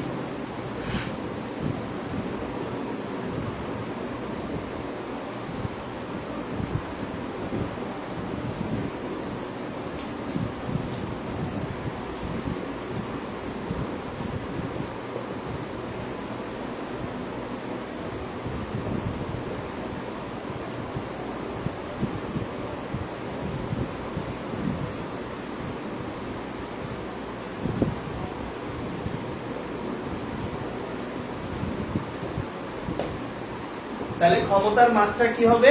ক্ষমতার মাত্রা হবে, আমরা নরমালি জানি কাজের মাত্রা mL²T⁻²। একক সময় যে পরিমাণ কাজ করা হয় সেটাকে ক্ষমতা বলে W/T। টি মানে হচ্ছে টি, বড় হাতের টি দ্বারা আমরা টি এর মাত্রা, সময়ের মাত্রাকে বুঝাই। তাহলে এটাতে এটা মাইনাস করলে কি হবে? mL²T⁻3। ক্ষমতার মাত্রা সমীকরণ নির্ণয়, এটা কি সবাই বুঝতে পারছি কিনা একটু কমেন্টে জানান।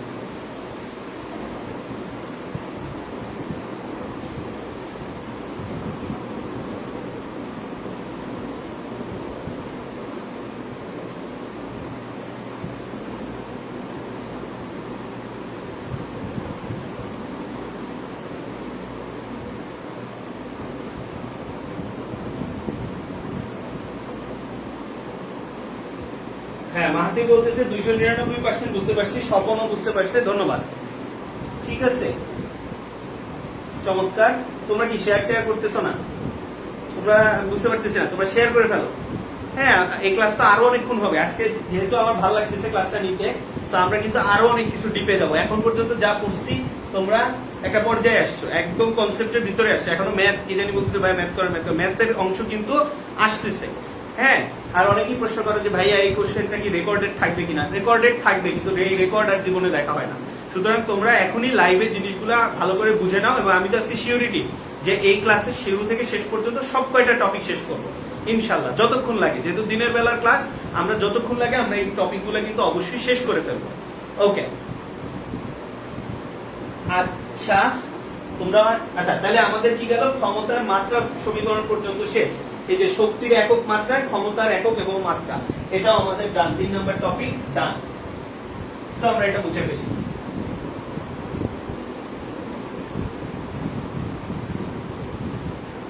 তোমরা যেটা করতে পারো যে তোমরা যখন নোটটা তৈরি করবা, নোটের শেষে নিজে থেকে মাথা খাটায় খাটায় কতগুলো এমসিকিউ লিখতে পারো।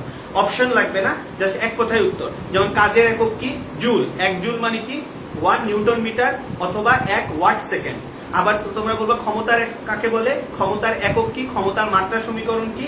এগুলো সুন্দর করে একটা একটা লাইন করে রেখে দিবা, সারা জীবন মনে থাকবে। এবার দেখো শক্তি নিয়ে কথা হচ্ছিল। শক্তি অনেক রকম হতে পারে, তোমরা জানো শক্তির অসংখ্য রূপ আছে, বাট নরমালি দুই ভাগে আমরা ভাগ করি। একটা হচ্ছে বিভব শক্তি আর একটা হচ্ছে গতি শক্তি। ইংরেজিতে বিভব শক্তিকে বলা হয় পটেনশিয়াল এনার্জি, আর গতি শক্তিকে বলা হয় কাইনেটিক এনার্জি। এজন্য পটেনশিয়াল এনার্জিকে ইপি দ্বারা প্রকাশ করা হয়, কাইনেটিক এনার্জিকে ইকে দ্বারা প্রকাশ করা হয়। ঠিক আছে, এখন আমরা পড়বো বিভব শক্তি এবং গতি শক্তি সম্পর্কে। ঠিক আছে, তাহলে এটার সংজ্ঞা লিখে ফেলো। কোন বস্তুর অবস্থানের জন্য তার মধ্যে যে শক্তি সঞ্চিত থাকে তাকে বলা হয় বিভব শক্তি। আর কোন বস্তুর গতির জন্য যে শক্তি লাভ করে তাকে বলা হয় গতি শক্তি। কোন বস্তুর গতির জন্য যে শক্তি লাভ করে সেটাকে বলা হয় গতি শক্তি। আর কোন বস্তুর অবস্থানের জন্য যে শক্তি লাভ করে সেটাকে বলা হয় বিভব শক্তি বা স্থিতি শক্তি। স্থিতি শক্তি বা বিভব শক্তি। ঠিক আছে, আসলে এই শক্তিটাকে আমরা নরমালি বলি যান্ত্রিক শক্তি। যান্ত্রিক শক্তি দুই প্রকার, বিভব শক্তি, গতি শক্তি। বিভব শক্তির আবার আরেকটা নাম কি, স্থিতি শক্তি। ইংরেজিতে কি বলে, পটেনশিয়াল এনার্জি। আর গতি শক্তিকে বলে কাইনেটিক এনার্জি। ইপি দ্বারা তোমার প্রকাশ করা হয় বিভব শক্তিকে, ইকে দ্বারা প্রকাশ করা হয় গতি শক্তিকে। কোন বস্তুর অবস্থানের জন্য যে শক্তি লাভ করে, যে শক্তি সঞ্চয় করে রাখে সেটাকে বলা হয় বিভব শক্তি। আর কোন বস্তুর গতির জন্য বস্তুটি যে শক্তি লাভ করে তাকে বলা হয় গতি শক্তি। ওকে, এইটুকু মোটামুটি আমরা বুঝতে পারছো। ওকে, এখন যাক আমরা এর মধ্যে জানতে পারতেছি যে কাদের কি টার্গেট। তাহসিনুল ইসলাম ইউবি বলতে ইউনিভার্সিটি, চমৎকার। আব্দুল্লাহ মামুন বলতেছে ইঞ্জিনিয়ারিং, আলামিন হোসেন বলতেছে ইঞ্জিনিয়ারিং। ওকে, আর ইমু বলতেছে মেডিকেল। খুব মজার বিষয় হচ্ছে এটা যে অনেকেরই ধারণা থাকে যে আসলে আমি যখন একটা প্রস্তুতি নেই, মেডিকেল আর ইঞ্জিনিয়ারিং আর ভার্সিটি প্রস্তুতি মনে হয় পুরো টোটালি ডিফারেন্ট। বাট আসল ঘটনা কিন্তু তা না। তোমাকে যখন একটা জিনিস আগাইতে হবে তখন তোমাকে থিওরিটাও জানতে হবে, কারণ ইঞ্জিনিয়ারিং হইলে যে তোমার থিওরিটিক্যাল একটা প্রশ্ন থাকবে না তার কোনো নিশ্চয়তা নাই। ঠিক তেমনি মেডিকেল পরীক্ষা হলে তোমার যে ফিজিক্সের একটা দুইটা ছোট ছোট অঙ্ক আসবে না সেটারও কোনো নিশ্চয়তা নাই। সুতরাং তোমাকে একটা চ্যাপ্টার এমন ভাবেই পড়তে হবে যাতে পূর্ণাঙ্গ ভাবে হয় এবং সেটা যাতে তুমি 100% এখন থেকেই তোমার প্রস্তুতি একদম সম্পূর্ণ ভাবে থাকে। বা আমরা আমাদের লাইভ ক্লাসগুলো এমন ভাবেই সাজাইছি যাতে আমরা শুধুমাত্র যে তোমাকে একটা বোর্ড পরীক্ষার জন্য তোমাকে রেডি করবো সেটা না। আমাদের টার্গেটটা হচ্ছে তোমার যাতে অ্যাডমিশনের জন্য তোমরা প্রিপেয়ার থাকো, তোমার যেই টার্গেটই আছে। কারণ আমরা কিন্তু এখানে কোনো পৃথক করতেছি না। আমার ক্লাসটা থেকে তুমি মেডিকেলের যারা প্রস্তুতি নিচ্ছ তারা যেমন উপকৃত হবা, আবার ম্যাথস যখন করাচ্ছি তখন ইঞ্জিনিয়ারিং এবং ভার্সিটিতে যারা পরীক্ষা দিবে তারাও কিন্তু উপকৃত হচ্ছ। ওকে, গেল। সো আমরা বলতেছিলাম কি যে যান্ত্রিক শক্তিকে দুই ভাগে ভাগ করা হয়েছে। একটা হচ্ছে বিভব শক্তি, এটাকে আমরা ইপি বলি, আর গতি শক্তিকে আমরা ইকে বলি। নরমালি যে কোনো সময় একটা বস্তুর মধ্যে যে পরিমাণ শক্তি থাকে, যান্ত্রিক শক্তি থাকে, এটা মোট শক্তি ইকুয়াল টু কি হচ্ছে, ইকে প্লাস ইপি। এটা খুব ইম্পর্টেন্ট কনসেপ্ট। এই জিনিসটা তোমাদের মাথায় রাখতে হবে যে কোনো বস্তু যখন যে কোনো অবস্থায় থাকে তখন ওই বস্তুর মধ্যে মোট শক্তিটার পরিমাণ কি হয়, ইপি প্লাস ইকে। অর্থাৎ একটা বস্তু তার যাত্রা শুরু থেকে শেষ পর্যন্ত সব সময় তার মোট শক্তির কিন্তু কোনো পরিবর্তন হয় না। সেটাকে আমরা কি বলি, শক্তির নিত্যতার সূত্র। তোমরা এগুলো পড়ছো যে শক্তির নিত্যতার সূত্র। এই শক্তির নিত্যতার সূত্র কিন্তু সংক্ষেপে বললে এই জিনিসটা যে মোট শক্তি equal to EK plus EP, এটার কোনো পরিবর্তন হয় না। এবার আমরা জানি যে বিভব শক্তি EP, এই EPটাকে আমরা কি দ্বারা প্রকাশ করি? mgh। আর গতি শক্তি EK, এটাকে আমরা কি দ্বারা প্রকাশ করি? Half m v square. তাহলে আমরা বিভব শক্তির EP এর অঙ্ক একটা দেখছি। আমরা বলছিলাম যে একটা 10 কেজি ভরের বস্তুকে যদি 10 মিটার উপরে ওঠানো হয় তাহলে কৃত কাজ কত হবে। তো আমরা একই ভাবে বলতে পারি,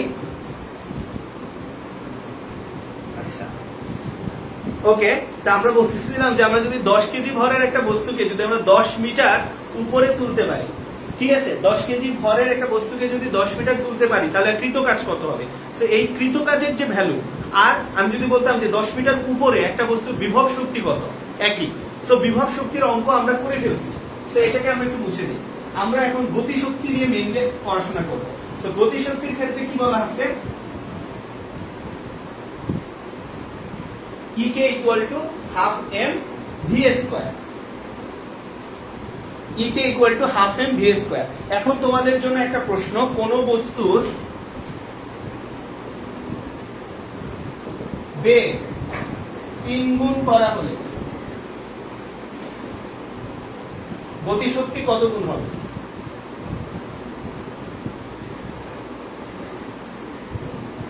প্রশ্ন কি বলা হয়েছে? কোন বস্তুর বেগ যদি 3 গুণ করা হয় তাহলে তার গতিশক্তি কত গুণ হবে, ঠিক আছে? তাহলে খেয়াল করে দেখো যে আমরা এই জিনিসটা যদি খেয়াল করি, তোমরা এটা অ্যানসারও দিতে থাকো, আমি এটা বলতেও থাকি। সেটা হচ্ছে হাফ অফ m, এটাকে আমি বলতেছি কনস্ট্যান্ট। তাহলে প্রশ্ন হচ্ছে কনস্ট্যান্ট জিনিসটা কি? কনস্ট্যান্ট তোমরা পড়ছো যে কনস্ট্যান্ট মানে হচ্ছে যেই জিনিসের কোনো পরিবর্তন হয় না সেটাকে আমরা কি বলি? কনস্ট্যান্ট। তাহলে একটা মানুষের ভর, সেটা যদি সে তোমরা মডার্ন ফিজিক্স আগামী বছর পড়বা, অর্থাৎ আগামী বছর না সেকেন্ড ইয়ারে করবা। তো আপাতত আমরা মডার্ন ফিজিক্স পড়তেছি না, আমরা পড়তেছি ক্লাসিক্যাল ফিজিক্স। তো ক্লাসিক্যাল ফিজিক্সে একজন ব্যক্তির ভর কিন্তু কখনোই কি হতে পারে না? পরিবর্তন হতে পারে না। তাহলে একটা ব্যক্তির যদি ভর পরিবর্তন না হয় তাহলে ভরটা সবসময় একটা নির্দিষ্ট মান, তাহলে ওই ভরটা হচ্ছে কনস্ট্যান্ট। তাহলে ভর আর হাফ তো সংখ্যা, তো কনস্ট্যান্ট। তাহলে হাফ অফ m, এই পুরো জিনিসটা পরিবর্তন হতে পারে না, এটা একটা কনস্ট্যান্ট। কিন্তু একজন মানুষের বেগ কিন্তু কমানো যায়, বাড়ানো যায়, সুতরাং এই ভটা হচ্ছে ভেরিয়েবল। তার মানে আমরা বলতে পারি EK বা কাইনেটিক এনার্জি যেটা, এটা সম্পূর্ণভাবে কার উপর নির্ভর করে? বেগের বর্গের উপর নির্ভর করে, ঠিক আছে? ওকে, তোমরা অ্যানসার বলে দিতেছো। পল্লব আচার্য বলছে 9, 9 বলতেছে 3, দৃষ্টি বলছে 9। আচ্ছা, খেয়াল করে দেখো যে আমরা যেটা বুঝাইলাম যে হাফ অফ m এটা কনস্ট্যান্ট হয়ে যাওয়ায় এটার কিন্তু কোনো পরিবর্তন হচ্ছে না। তার মানে EK সম্পূর্ণভাবে কার উপর নির্ভরশীল হচ্ছে? EK is proportional to v square, অর্থাৎ এটা v স্কয়ারের সমানুপাতিক। তাহলে একটা বস্তুর বেগ যদি 3 গুণ হয়, এই স্কয়ারের জন্য কি হয়ে যাবে? 3 3টা 9 হয়ে যাবে। তার মানে তার গতিশক্তি কত গুণ হবে? তার গতিশক্তি হয়ে যাবে 9 গুণ। তাহলে তোমরা যারা যারা 9 বলছো তাদের উত্তর কিন্তু সঠিক হয়েছে। কোন বস্তুর বেগ যদি 3 গুণ করা হয় তাহলে তার গতিশক্তি 9 গুণ হবে। ঠিক একইভাবে আমি যদি বলি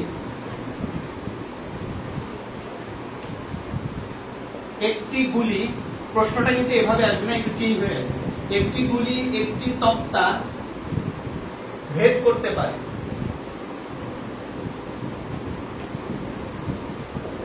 গুলির বেগ 4 গুণ করা হলে কতটি তক্তা ভেদ করতে পারে?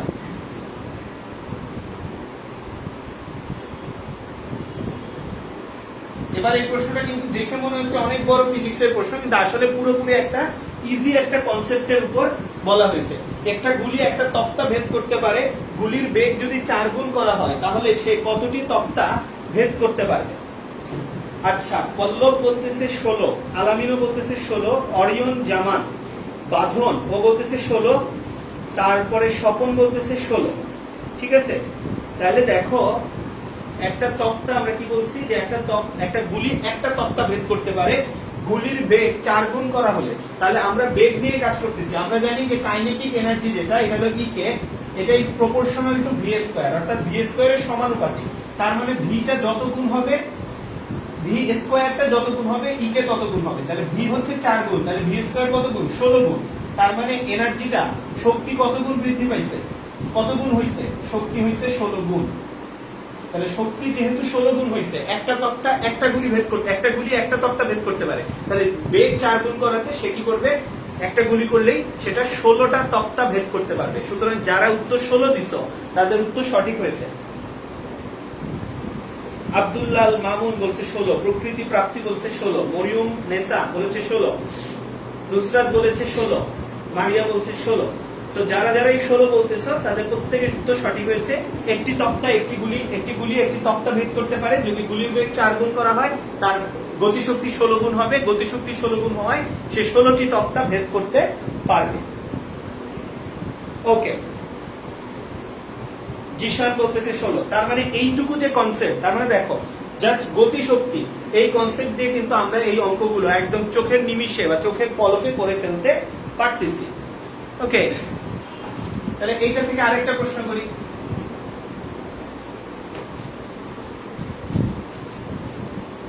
একটি গুলির বেগ 3 গুণ করা হলো,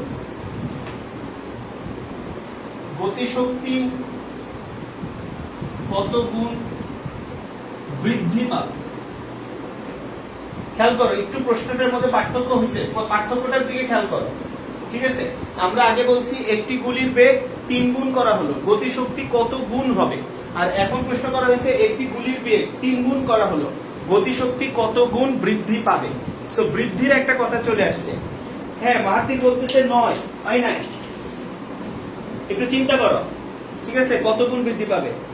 আল আমিন বলছে 8,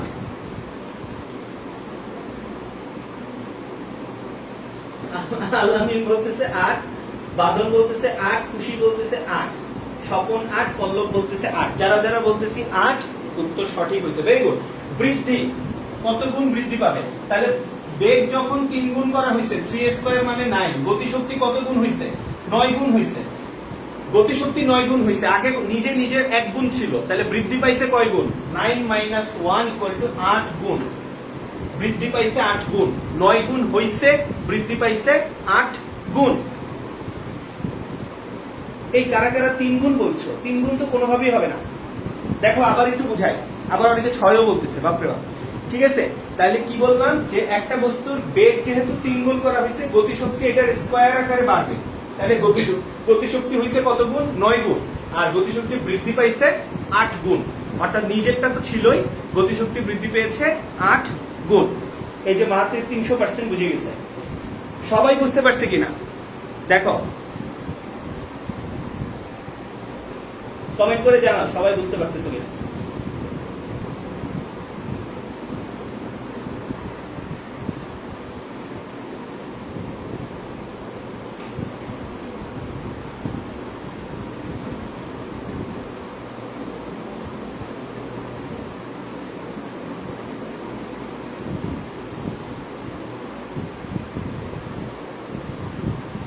কোশ্চেনটা একটু এডিট করে দিলাম, দেখো তো এটা পারো কিনা।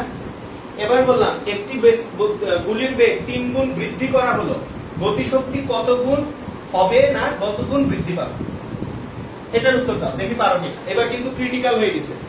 একটি বস্তুর বেগ 3 গুণ বৃদ্ধি করা হলো, গতিশক্তি কত গুণ বৃদ্ধি পাবে? বলো। আচ্ছা, সবাই বলতেছে ক্লিয়ার। আফিফের স্বপ্না বলতেছে ব্রেক দেন। আরে এখন পর্যন্ত তো আমরা পরিশ্রমই শুরু করলাম না, এখনো তো আমরা মুডেই আসলাম না। আগে মুডে আসি, তারপর ব্রেক নিয়ে কথা হবে। একটি গুলির বেগ 3 গুণ বৃদ্ধি করা হলো, গতিশক্তি কত গুণ বৃদ্ধি পাবে?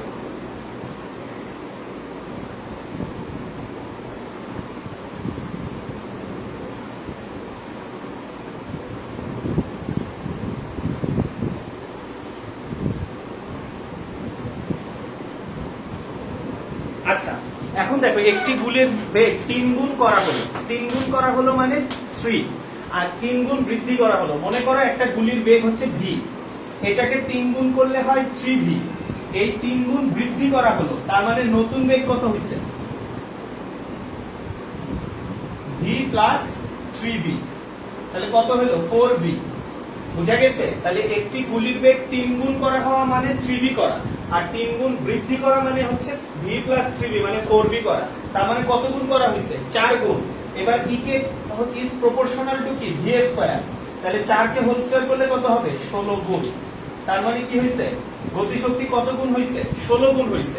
এখন এটা যে 16 গুণ হইল কত গুণ হইছে তাহলে 16 গুণ, কিন্তু প্রশ্ন করছি কত গুণ বৃদ্ধি পাবে, তাহলে -1 মানে 15 গুণ বৃদ্ধি পাবে। বুঝছি কিনা দেখো,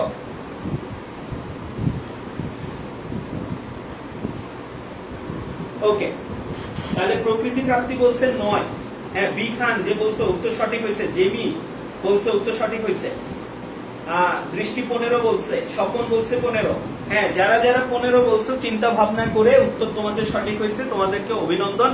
আর যারা বুঝতে পারোনি আবার একটু বোঝার চেষ্টা করো, হ্যাঁ এই যে আবার একটু বুঝাই দেন, ঠিক আছে। তার আগে তোমরা একটা প্রশ্ন উত্তর দাও, ক্লাসটা যে তোমরা করতেছো কষ্ট করে 1 ঘন্টা বসে, তোমরা কি ক্লাসটা থেকে কোনো উপকার পাচ্ছ কিনা এটা একটু জানাও। তোমরা কি ক্লাসটা করে কোনো উপকার পাচ্ছ?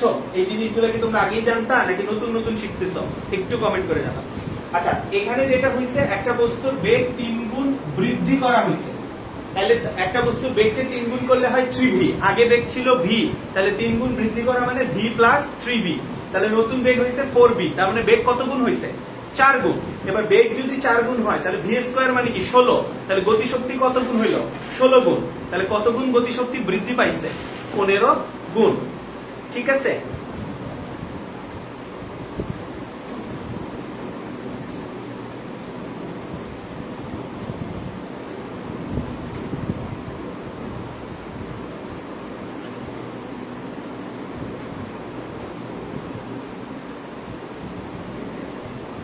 আচ্ছা নিচের দিকে দেখতে পাচ্ছ না, একটু মুছে ঠিক করে দিচ্ছি।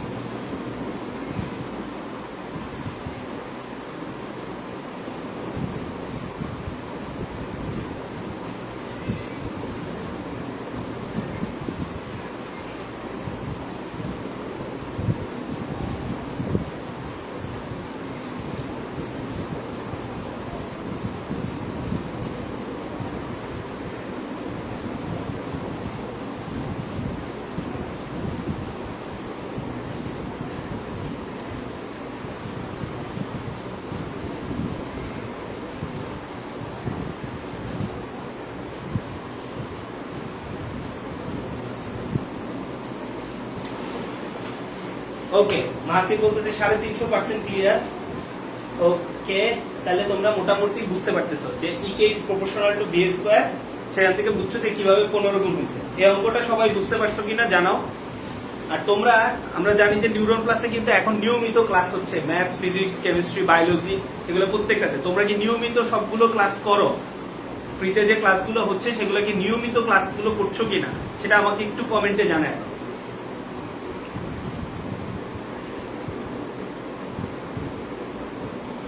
আচ্ছা অর্পিতা নওশিন তৃষা জিজ্ঞাসা করতেছে যে 8 গুণ কোনটা? যখন একটা বস্তুর বেগ 3 গুণ করা হয় তাহলে তার গতিশক্তি 9 গুণ হয়, আর তার গতিশক্তি বৃদ্ধি পায় 8 গুণ।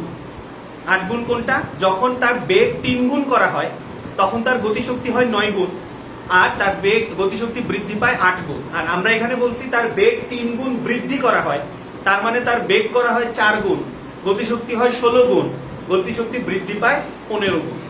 হ্যাঁ তৃষা আশা করি আমি বুঝাইতে পারছি তোমাকে। হাই হাই সাদিয়া জিজ্ঞাসা করতেছে রেগুলার কয়টায় ক্লাস হয়?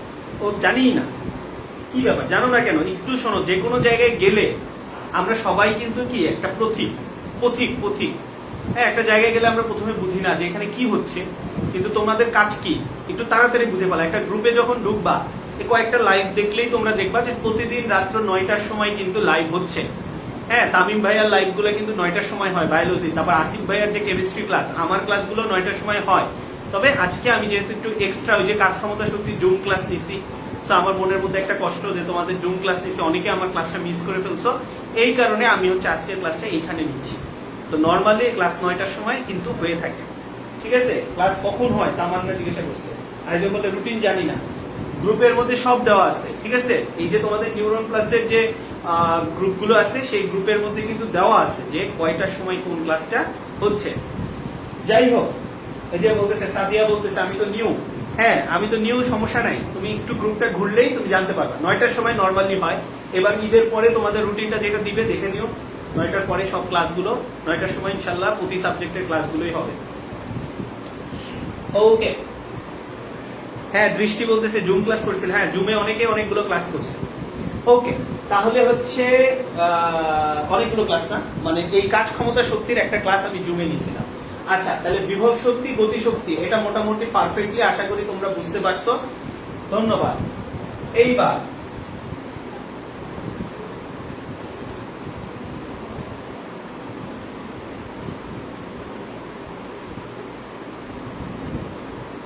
আচ্ছা, তোমরা কি গ্রাফ নিয়ে আইডিয়া রাখো? কোনো কুয়ার অঙ্কতে যাব, ঠিক আছে? আমরা একটু কুয়ার অঙ্ক নিয়ে একটা করি। কুয়ার অঙ্ক না, না কুয়ার অঙ্ক না, সরি, কুয়ার অঙ্ক যাওয়ার আগে গ্রাফ। তোমরা তো বাচ্চা পোলাপান, তোমরা গ্রাফ পারো না, অনেকে আছে তোমরা গ্রাফ পারো না। তো গ্রাফ থেকে কিন্তু এমসিকিউ প্রশ্ন আসে। গ্রাফ কেন পারবা না? অবশ্যই পারতে হবে। মনে করো এই পাশে কাইনেটিক এনার্জি দেওয়া আর এই পাশে ভি স্কয়ার দেওয়া, আবার আরেকটা দেওয়া আছে, সরি,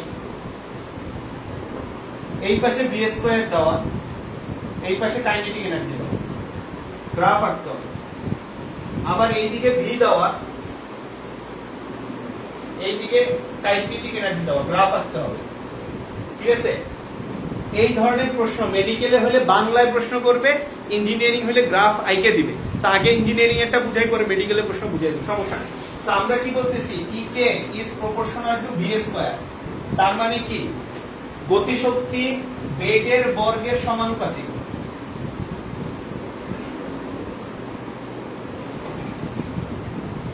তার মানে কি এটা যদি হয় এটা একটা স্ট্রেট লাইন হবে, মনে রাখবা। এটা কি হবে? একটা সরল রেখা হবে যদি এই পাশে ভি স্কয়ার থাকে, আর কারণ বেগ স্কয়ার এখানে দাও, আর এখানে যদি বেগ থাকে তাহলে এটা একটা বক্ররেখা হবে। তো মাথায় রাখবা, এটা খুব প্রশ্ন আসে।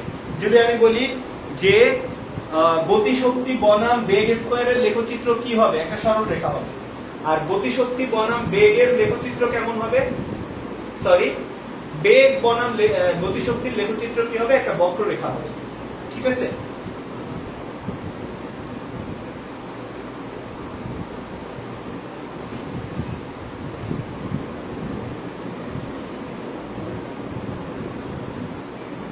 আচ্ছা, ইমু প্রশ্ন করতেছে ভাইয়া বক্ররেখা কেন হয়? বক্ররেখা হবে না, এটা স্কয়ার আছে, তো এখানে ভি লিখছি, তাহলে ভি এর খেয়াল করো, তোমরা নিজেরাই নরমালি চিন্তা করো। ভি এর মান যদি 1 হয়, ধরো ইকে এর মান 1, ভি এর মান 2 হইলে ইকে এর মান 4, ভি এর মান 3 হইলে ইকে এর মান 9, তাহলে এই জিনিসটা যখন যোগ করব, ঠিক আছে, তখন একটা বক্ররেখা আসবে না? আস্তে আস্তে যত এটার মান বাড়াইতেছে, এটা তো সমহারে বাড়তেছে না। এটা 1 গুণ করলে এটা 1 গুণ, এটা 2 গুণ করলে এটা 4 গুণ, এটা 3 গুণ করলে এটা 9 গুণ, সবকিছু যোগ করলে কি পাওয়া যায়? একটা বক্ররেখা পাওয়া যায়, সরল রেখা আসে না, ঠিক আছে? এই কারণে এখানে একটা বক্ররেখা এসেছে। ওকে, বুঝতে পারছি? ইমু বুঝতে পারছো?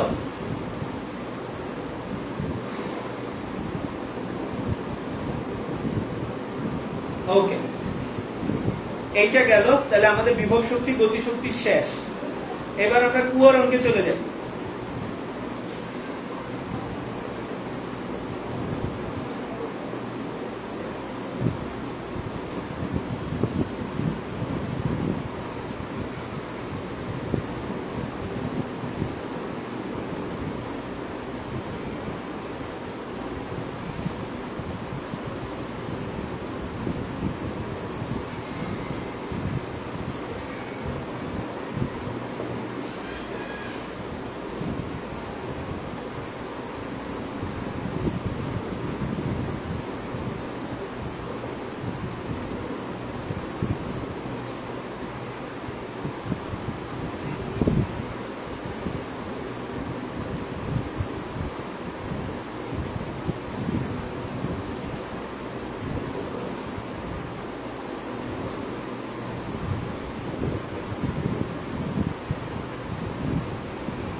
ইমু বলতেছে ভৌত আলোক বিজ্ঞানের উপর একটা ক্লাস নিয়েন।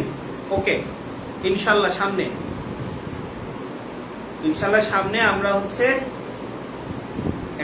আমরা লাইভও নিব, আবার হচ্ছে গিয়ে তোমাদের ফিজিক্সের উপরে আমরা ইনশাল্লাহ একটা কোর্সও নামাবো খুব শীঘ্রই।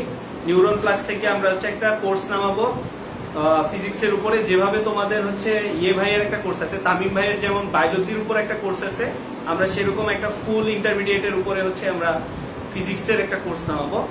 আপাতত আর লাইভ তো হবে, ঈদের পরে আমরা একটা রুটিন দিয়ে দিব, সেখানে আমরা ভৌত আলোক বিজ্ঞান, আদর্শ গ্যাস, তারপর মহাকর্ষ অভিকর্ষ, এই চ্যাপ্টার গুলোকে তাড়াতাড়ি নেওয়ার চেষ্টা করব। ঠিক আছে,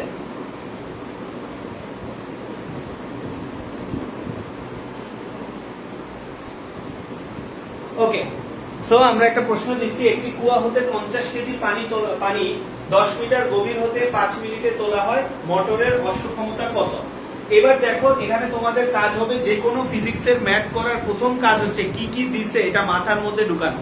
সো এখানে আমার প্রথম কাজ হবে কি, আমি দেখবো যে এটার মধ্যে কি কি দেওয়া আছে। প্রথমে দেওয়া আছে এটাকে অন্য কলম, কালির কলম নেই, তাহলে খেয়াল করে যে এখানে আমাদের প্রথম দেওয়া আছে কি, এটা দেওয়া আছে, এটা কি ভর, তার মানে এম দেওয়া আছে, ভর লিখলাম না এম। তারপরে দেওয়া আছে 10 মিটার গভীর হতে, এটা কি হাইট, মানে এইচ দেওয়া আছে। এটা হচ্ছে 5 মিনিট মানে কি সময়, মানে টি। ঠিক আছে, সো আমাদের দেওয়া আছে এম ইকুয়াল টু 50 কেজি, তারপরে এইচ ইকুয়াল টু 10 মিটার, এবং টাইম দেওয়া আছে 5 মিনিট। এরপর প্রথম কাজ করবা কি, প্রশ্ন থেকে যে ডেটা গুলো আছে সেই ডেটা গুলোকে আস্তে আস্তে তুলে ধরে নিয়ে আসবা। ঠিক আছে, ওকে। প্রথম কাজ কি করবা, যে প্রশ্নের মধ্যে যে ডাটা গুলো আছে সেই ডাটা গুলোকে খুব দ্রুত কি করবা, তুলে নিয়ে আসবা।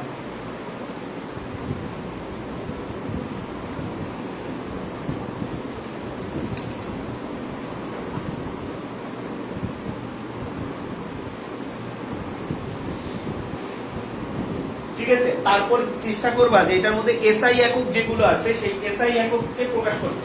কেজি এসআই একক, মিটার আছে, এটাকে মিনিটটাকে কি করবা 5 × 60 সেকেন্ড ইকুয়াল টু 300 সেকেন্ড। এখন আমাকে জানতে চাইছে কি ক্ষমতা। ক্ষমতা মানে আমরা কি জানি, P ইকুয়াল টু W/T, আর W মানে কি mgh, তাহলে mgh ডিভাইডেড বাই T। তাহলে এখানে ভর কত 50 কেজি, G কত 9.8, H কত H হচ্ছে 10, আর টাইম কত 300 সেকেন্ড। ঠিক আছে, এইবার এইভাবে যদি আমরা লিখি, এইটা থেকে আমরা যে ভ্যালুটা পাবো সেই ভ্যালুটা আসবে এসআই এককে। এসআই এককে মানে আমার ওয়াটে অ্যান্সার আসবে। আর আমাকে জিজ্ঞাসা করছে অশ্ব ক্ষমতা কত, তাহলে এখন আমরা আবার জানি যে 746 ওয়াটে হয় 1 হর্স পাওয়ার। হর্স পাওয়ার মানে কি অশ্ব ক্ষমতা।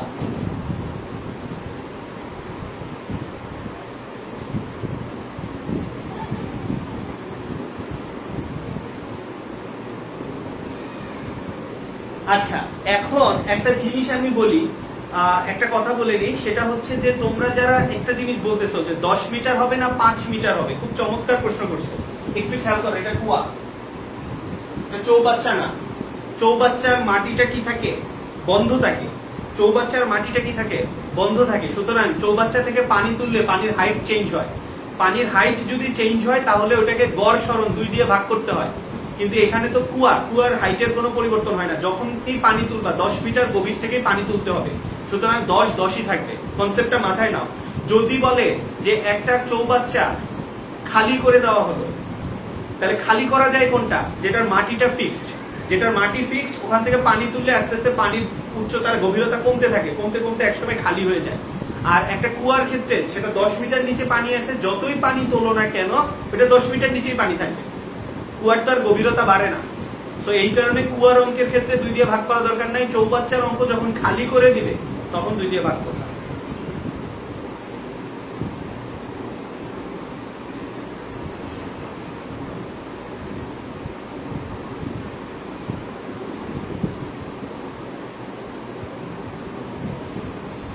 ওকে, সো তোমরা যারা অ্যানসার দিতেছো, আমার কাছে আপাতত ক্যালকুলেটর নাই, আমি জি এর মান 10 ধরে একটা কল্পনা করি হিসাবটা তাড়াতাড়ি করার জন্য। সো এটা হবে 500 5000, এই 0 দিয়ে এই 0 কাটা, এই 0 দিয়ে এই 0 কাটা, তো 50/3 একটা জিনিস আসবে, এটা হচ্ছে 50/3 ওয়াট। এবার যদি আমি হর্স পাওয়ারে নিতে চাই, এটাকে আবার 746 দিয়ে গুণ করতে হবে, তাহলে হর্স পাওয়ারে আসবে। ঠিক আছে?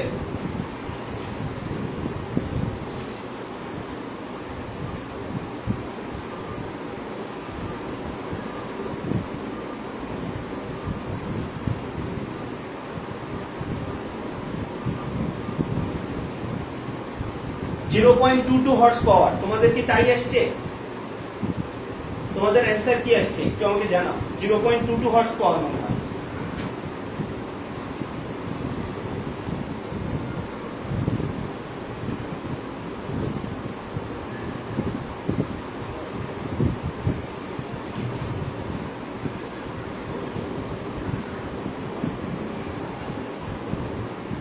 হ্যাঁ, সো তোমরা দেখতেছো 0.022 হর্স পাওয়ার আসতেছে। সো তোমরা বুঝছো এটা হলো বড় ব্যাপার। সো এই অঙ্কটা শেষ। এই অঙ্কটা কি সবাই বুঝতে পারছে কিনা? একজন বিভিন্ন মানুষ প্রশ্ন করতেছে, ভাইয়া 2 দিয়ে কখন ভাগ করব? আমি আসতেছি, আগে এই অঙ্কটা করে দেখো। হ্যাঁ, 0.022 হর্স পাওয়ার, ঠিক আছে।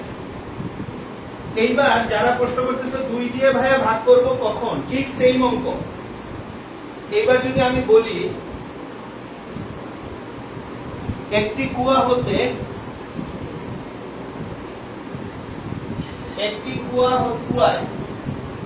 500 লিটার পানি ধরে,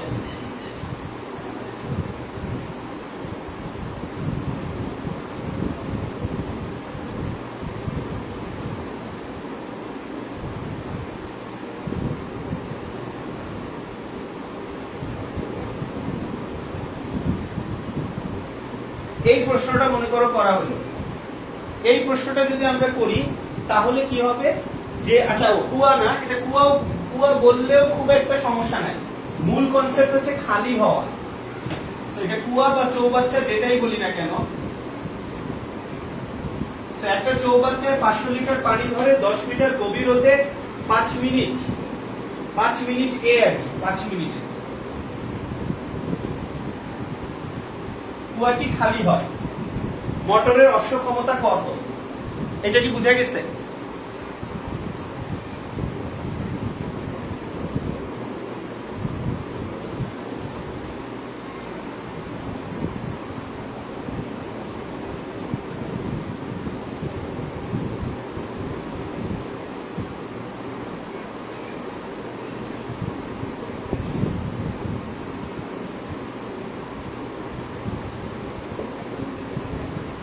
আচ্ছা, আরেকটা জিনিস মনে রাখবা, লিটার দেখে আবার ভয় পাবা না। 50 লিটার পানি মানে হচ্ছে 50 কেজি পানি।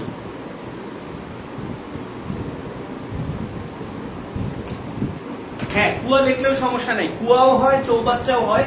যদি বলা হয় যে খালি করে দিছে, যদি প্রশ্নের মধ্যে লেখা থাকে যে চৌবাচ্চাটা খালি করে দিছে বা চৌবাচ্চাটা অর্ধেক খালি করছে, তাহলে বুঝতে পারতেছো যে এটা কি হচ্ছে, গড় গভীরতা নির্ণয় করতে হবে। ওইটার ক্ষেত্রে আমরা কি বলি? আমরা বলি গড় গভীরতা নির্ণয় করতে হবে। সো গড় গভীরতা হলে এরকম হবে। এটা বুঝছি, এই অঙ্কটা তোমাদের আপাতত করা দরকার নাই। তোমরা আগে আমাকে বুঝাও কনসেপ্টটা বুঝছো কিনা। এটার মধ্যে এম দেওয়া আছে, তারপরে জি 9.8, উচ্চতা 10 মিটার, উচ্চতাটাকে 2 দিয়ে ভাগ করে ফেলতে হবে। আর টি মানে হচ্ছে 5 মিনিট, এটা দিয়ে ভাগ করলে আমরা কি পাওয়া যাবে? আমরা অশ্ব ক্ষমতাটা বের করতে পারবো। ওয়াটে হচ্ছে ক্ষমতা, 746 দিয়ে ভাগ করলে অশ্ব ক্ষমতা।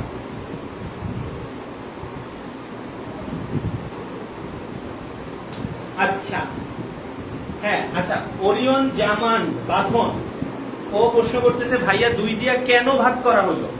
হ্যাঁ, 2 দিয়ে কেন ভাগ করা হলো বলতেছি। আগে এইটুকু বুঝে নিই যে আমরা নরমালি মাথায় রাখি, কুয়া থাকলে যদি এটাকে নরমাল বলে যে কুয়া থেকে 500 লিটার পানি তুলে নিয়ে আসছি, তাহলে যে এইচ থাকবে সেটাই বসাবো। আর যদি একটা চৌবাচ্চা বা কুয়া থাকে কিন্তু সেটা খালি করে দেওয়া হয়, তাহলে আমরা গড় গভীরতা হিসাব করি। কেন করি পরে বলতেছি। ফয়সাল বলতেছে যে গড় গভীরতা কেন হিসাব করা হয়, আরেকটা উদাহরণ দিয়ে বুঝান। ইমু বলতেছে, কিন্তু তার আগে তোমরা সবাই ভাবতেছো কেন? হ্যাঁ, আমাদের ক্লাস তো শেষ হয়নি, আমাদের স্প্রিং এর অঙ্ক বাকি আছে, কাজ শক্তি উপপাদ্য বাকি আছে। এই দুটো শেষ করি, তারপরে তোমরা আল্লাহ হাফিজ বলো, তাই না? ওকে, আচ্ছা, আরেকটা উদাহরণ দিয়ে বুঝাচ্ছি।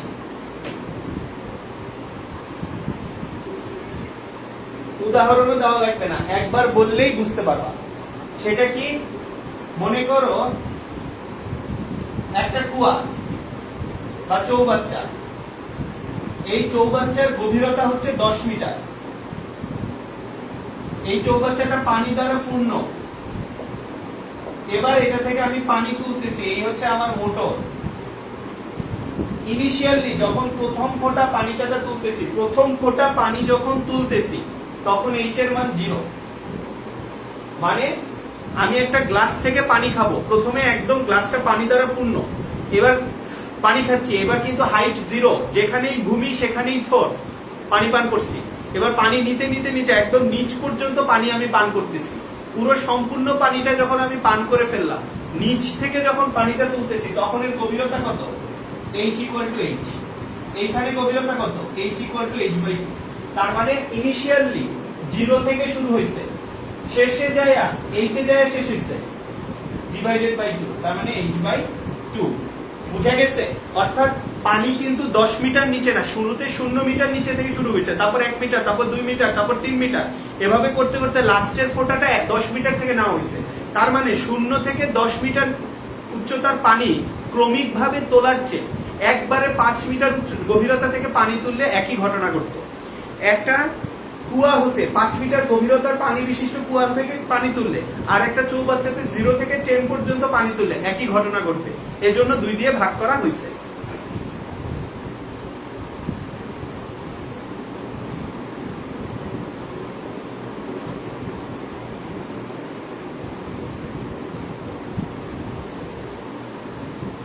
ওকে, তাহলে এরপরে আমরা চলে যাই স্প্রিং এর অঙ্কে।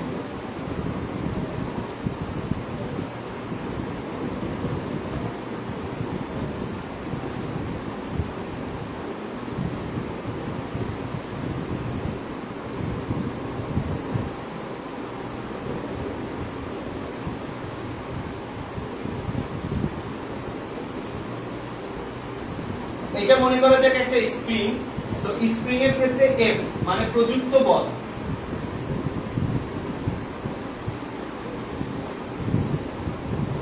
F ইকুয়াল টু হচ্ছে -kx।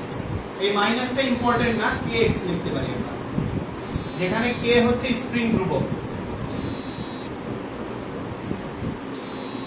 ঠিক আছে? তাহলে F ইকুয়াল টু আমরা কি বললাম? kx। এই যে খুশি বলতেছে যে স্প্রিং খুব বাজে না, স্প্রিং বাজে না, স্প্রিং খুব ভালো। ঠিক আছে, এখন বলতেছি কি যে আমরা বলি যে স্প্রিং এর প্রযুক্ত বল F ইকুয়াল টু হচ্ছে kx। k হচ্ছে একটা স্প্রিং ধ্রুবক, এর একক হচ্ছে নিউটন পার মিটার, এটা দেওয়া থাকে কোশ্চেনের মধ্যে।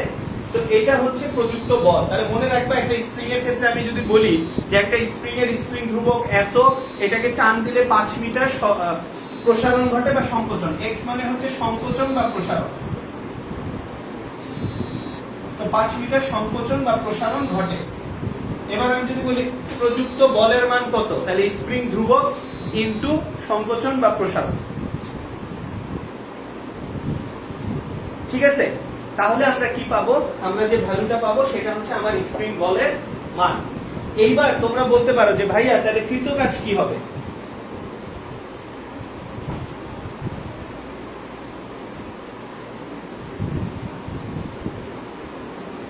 তাহলে কৃত কাজ ইকুয়াল টু আমরা জানি বল ইনটু সরণ, তার মানে F ইনটু x, আর F এর মান আমরা বলতেছি kx। তাহলে হওয়া উচিত ছিল kx², কিন্তু হয় হচ্ছে হাফ অফ kx²। তাহলে প্রশ্ন হচ্ছে কেন ভাইয়া kx² না হয়ে কেন হাফ অফ kx² থাকে? আচ্ছা, একজন প্রশ্ন করছে যে কুয়া যদি সম্পূর্ণ খালি থাকে তাহলে উচ্চতা কত? তাহলে উচ্চতা যেটা কুয়ার উচ্চতা 10 আর ইনিশিয়ালি 0, 0 + 10। পানি তুলতেছি, প্রথমে 0 থেকে তোলা শুরু করছি, লাস্টে 10 এ যায় আমি শেষ করছি, তাহলে 0 + 10, 0 + h / 2, আদি সরণ প্লাস শেষ সরণ / 2।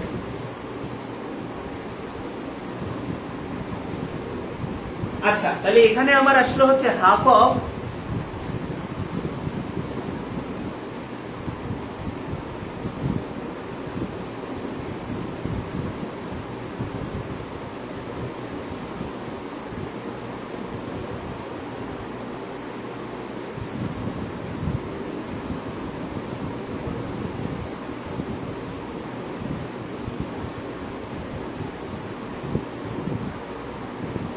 ওকে, সো আমরা বলতেছিলাম যে half of K x square কেন হচ্ছে। So half of K x square এই কারণে হচ্ছে যে ইনিশিয়ালি হচ্ছে 0। তুমি দেখো একটা স্প্রিং এটাকে টানা হচ্ছে, সো ইনিশিয়ালি তার সরণ হচ্ছে 0 আর শেষ পর্যন্ত তার সরণ হচ্ছে x। আস্তে আস্তে তার সরণ বাড়ে, ঠিক কুয়ার মতো। ইনিশিয়ালি যখন কুয়াটা পূর্ণ থাকে তখন 0 গভীরতা থেকে পানিটা তোলা হয়, যখন 10 মিটার পুরো খালি হয়ে যায় তখন 10 মিটার গভীরতা থেকে তোলা হয়। ঠিক তেমনি স্প্রিংটা যখন টানা শুরু করছি তখন তার সংকোচন বা প্রসারণ হচ্ছে 0, আর টানতে টানতে যখন পুরোটা x পর্যন্ত নিয়ে আসছি তখন তার সংকোচন বা প্রসারণ হচ্ছে x। তাহলে কি হইলো 0 + x ডিভাইডেড বাই 2, তার মানে গড় সরণ কত হলো x/2। তাহলে এখানে আসলে কি হচ্ছে, এখানে আসছে কৃত কাজ equal to f * x, f মানে হচ্ছে kx আর x মানে x + 0 ডিভাইডেড বাই 2, তার মানে kx * x/2 সব মিলে আসছে হাফ অফ kx স্কয়ার। মনে রাখবা যে স্প্রিং বল দ্বারা কৃত কাজ w = half of kx square.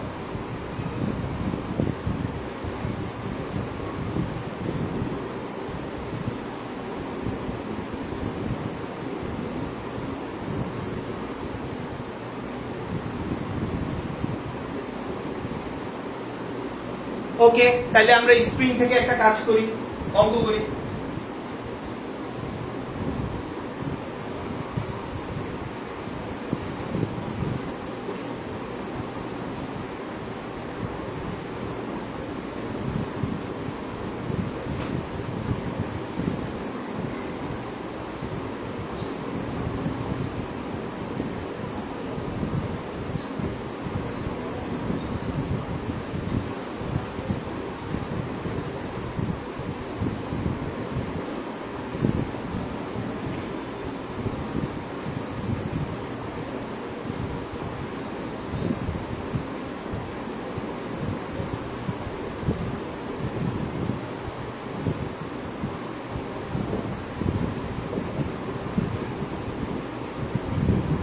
এটা করে ফেলো।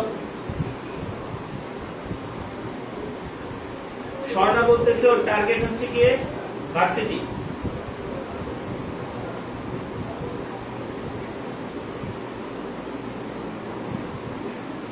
আচ্ছা, এর মধ্যে অর্পিতা একটা প্রশ্ন করছে, বলছে 1/3 পানি দ্বারা পূর্ণ হলে উচ্চতা কত? আচ্ছা তৃষা, তোমার প্রশ্নটা ক্লিয়ার না। এই প্রশ্নটা দুই ভাবে হতে পারে। যদি আমি বলি যে একটা চৌবাচ্চা পানি দ্বারা পূর্ণ আছে, এবার এটাকে 1/3 খালি করতে কি পরিমাণ কাজ করতে পারে, হতে পারে এরকম একটা প্রশ্ন হতে পারে। অথবা বলা যায় একটা কুয়া 1/3 পানি দ্বারা পূর্ণ আছে, কুয়াটি খালি করতে কি পরিমাণ কাজ করতে হবে। এই দুই ধরনের প্রশ্ন আসতে পারে। এখন তুমি যে প্রশ্নটা করছো সেটা ক্লিয়ার না। তোমাকে যেটা দিয়ে কাজ করতে হবে যে ইনিশিয়ালি কতটুকু পানির গভীরতা ছিল, শেষ পর্যন্ত পানির গভীরতা কি হয়েছে, এই দুটাকে যোগ করে 2 দিয়ে ভাগ করতে হবে। তো সেই অনুযায়ী তুমি করবা। এখন তোমার প্রশ্নটা আসলে কোন জায়গা দিয়ে করছো এটা তো আমি বুঝি না। তৃষা, আবার একটু প্রশ্নটা করবা।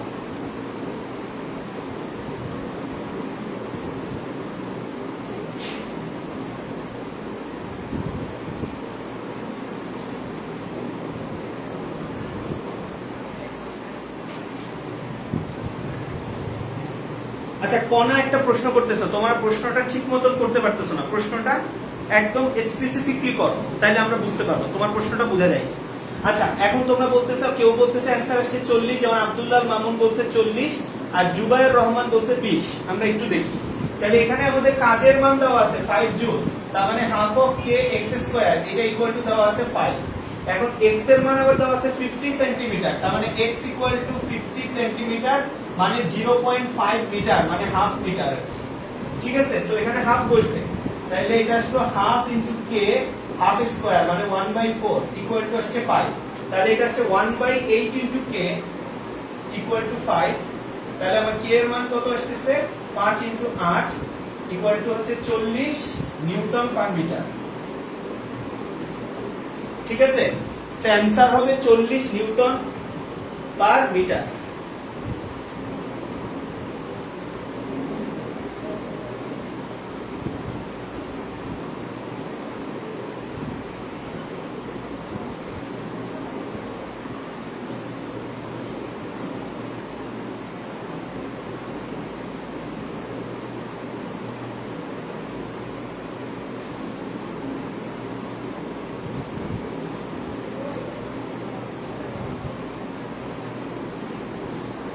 আচ্ছা, এবার আমি একটু কুয়ার অঙ্ক নিয়ে আমি আবার একটা কথা বলতেছি, অনেকেরই হচ্ছে এটা বুঝতে একটু সমস্যা হয়েছে, আর এই পর্যন্ত যতটুকু বোঝানো হয়েছে ঠিক আছে। আচ্ছা, একজন বলতেছে স্যার প্লাস মাইনাস কখন দিব? প্লাস মাইনাস দেওয়া লাগবে না, কারণ এক্স এর ক্ষেত্রে সরণ সংকোচন প্রসারণ যাই হোক না কেন স্কোয়ার করলে পজিটিভ আসবে, সো কাজের ক্ষেত্রে প্লাস মাইনাস ম্যাটার করে না। আর বল যদি নির্ণয় করতে বলে সেই ক্ষেত্রেও আমাদের এখানে আসলে মেইনলি প্লাস মাইনাসটা ম্যাটার করে না, ঠিক আছে। কারণ আমাদের বলটা খেয়াল রাখতে হবে যে স্প্রিং বল দ্বারা কৃত মানে স্প্রিং বলের মান সবসময় ঋণাত্মক হবে, কারণ বল যেদিকে প্রয়োগ করবো তার বিপরীত দিকে সরণ হবে। সো এটা কোনো ব্যাপার না, জাহিন যে কথাটা বলছো। এখন যদি আমি বলি স্প্রিং কর্তৃক মানে বল, আচ্ছা ধরো স্প্রিং বলটা সবসময় সরণের বিপরীত দিকে করে মানে কাজ করে, এই জন্য বলটা সবসময় ঋণাত্মক আসবে। ওকে, এইটুকু গেল। আচ্ছা, এবার আমি কয়েকটা প্রশ্ন কমেন্টে পড়ছি, সেই প্রশ্নগুলো যদিও তোমরা সুন্দর মতো লিখতে পারো নাই, আমি এটা বুঝি নাই, তারপরে যতটুকু বুঝছি। একটা প্রশ্ন করছে যে ভাইয়া ধরা যাক প্রথমে আমার একটা চৌবাচ্চা পানি দ্বারা পূর্ণ, এরপর এটাকে আমি 1/3 খালি করব, 1/3 খালি করব, তাহলে সেক্ষেত্রে এইচ এর মান কত হবে? তাহলে খেয়াল করো, ইনিশিয়ালি এইচ এর মান 0 গভীরতা থেকে পানি তোলা হচ্ছে, আর শেষ পর্যন্ত এইচ এর মান কত হয়েছে? 1/3h, কারণ 1/3 খালি করছে, সরি 2/3h। কেন 2/3h? 1/3 খালি করে ফেলছে, তাহলে এটার কতটুকু নিচ থেকে, সরি 1/3h হবে। 1/3 যদি খালি হয় তাহলে কতটুকু গভীরতা থেকে পানি তোলা হচ্ছে? 1/3h। প্রথমে 0 থেকে পানি তুলতেছিল আর এবার 1/3h, তাহলে গড় সরণ কত হবে? 0 প্লাস 1/3h ডিভাইডেড বাই 2, তাহলে হবে 1/3h বাই 2 মানে 1/6h। বুঝে গেছে? ও প্রশ্নটা করছে একটা চৌবাচ্চা পানি দ্বারা সম্পূর্ণ পূর্ণ আছে, এটাকে 1/3 খালি করতে কৃত কাজ কত হবে, সেই ক্ষেত্রে এইচ এর মান কত হবে? ইনিশিয়ালি যখন পানি তোলা হচ্ছে যেহেতু পূর্ণ আছে, সো 0 গভীরতা থেকে পানি তোলা হচ্ছে, আর যখন এটা এইখানে গেছে তখন 1/3 খালি হয়েছে, তাহলে এইচ এর মান 1/3h হয়েছে। তাহলে আমার কি হইল? আমার শেষ পর্যন্ত গড় সরণ আসছে 0 প্লাস 1/3 ডিভাইডেড বাই 2, তার মানে 1/6h। আশা করি বুঝাইতে পারছি।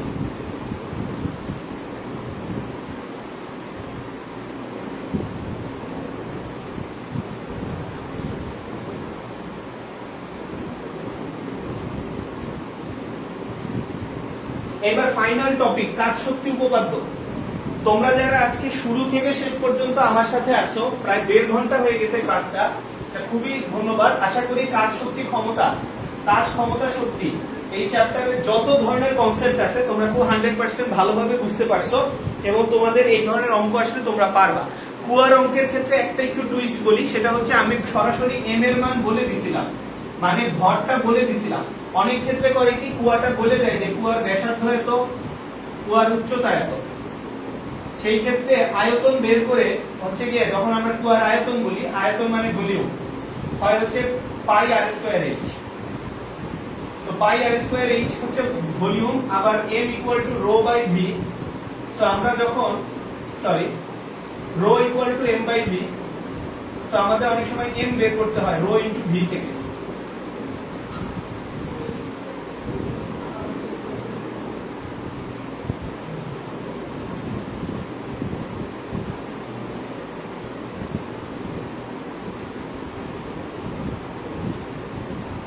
ঠিক আছে, এভাবে অনেক সময় পানির পরিমাণ নির্ণয় করতে হয়, অর্থাৎ তোমাকে কুয়ার ব্যাসার্ধ এবং উচ্চতা দেওয়া থাকবে, আর পানির ক্ষেত্রে রো এর মান হচ্ছে 1000 কেজি পার মিটার কিউব। এটা থেকেও তোমাদের অনেক সময় কি হতে পারে, ভর নির্ণয় করতে হতে পারে, এটা তোমরা পারবে ইনশাআল্লাহ।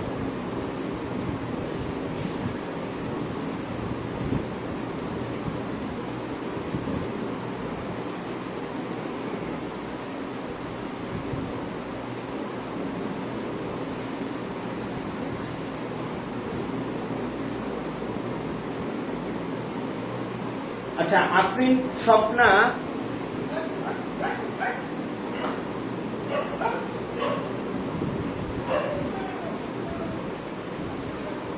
আচ্ছা, বন্ধনের কথাটা মজা লাগলো। আচ্ছা, স্বপ্না বলতেছে যে উপাংশ বুঝাইতে, উপাংশ তো সোজা, একটা বস্তুর উপর বল প্রয়োগ করলে দুইটা উপাংশ, ভূমি বরাবর যেটা কাজ করে সেটা কজ উপাংশ, আর লম্ব বরাবর যেটা কাজ করে সাইন উপাংশ। আর ভেক্টরের যখন ক্লাস হবে তখন ইনশাআল্লাহ এটা বুঝিয়ে দেওয়া যাবে।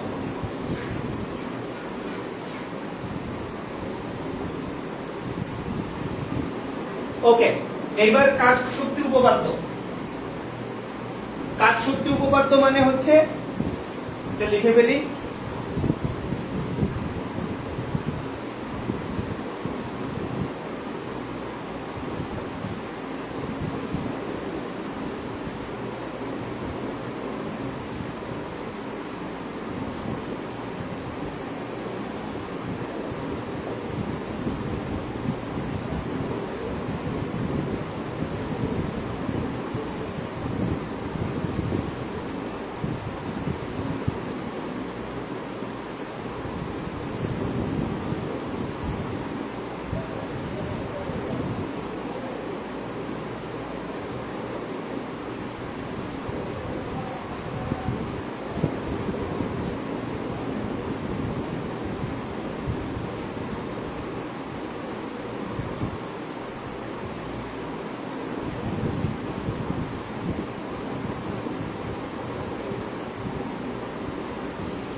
ওকে।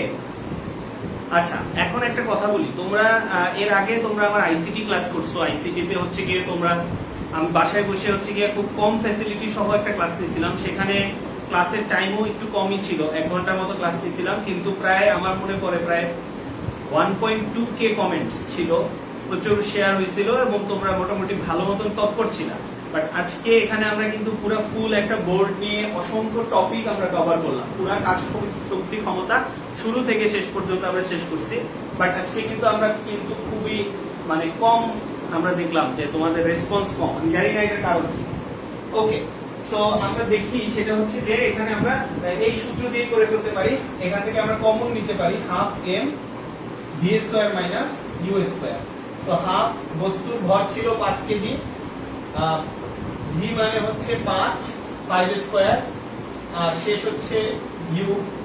আচ্ছা, v square minus u square লিখতে পারো। এটা কিন্তু যেহেতু কৃতকাজ সবসময় ধনাত্মক, এটা ঋণাত্মক বের করার দরকার নেই, ঠিক আছে। So 5 square minus 3 square. So 25 থেকে 9 গেলে থাকে 16, তাহলে 5 16 80 মানে 40। সো কৃতকাজ কত হবে? কৃতকাজ হচ্ছে 40 জুল।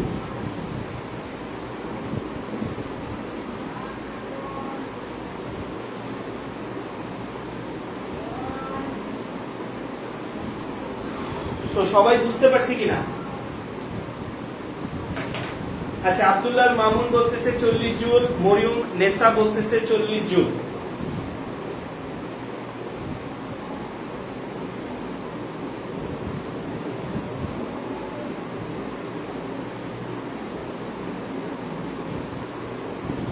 ওকে, আফিয়া স্বর্ণা বলতেছে 100% বুঝতেছে, স্বপন বলতেছে বুঝতে পারছে।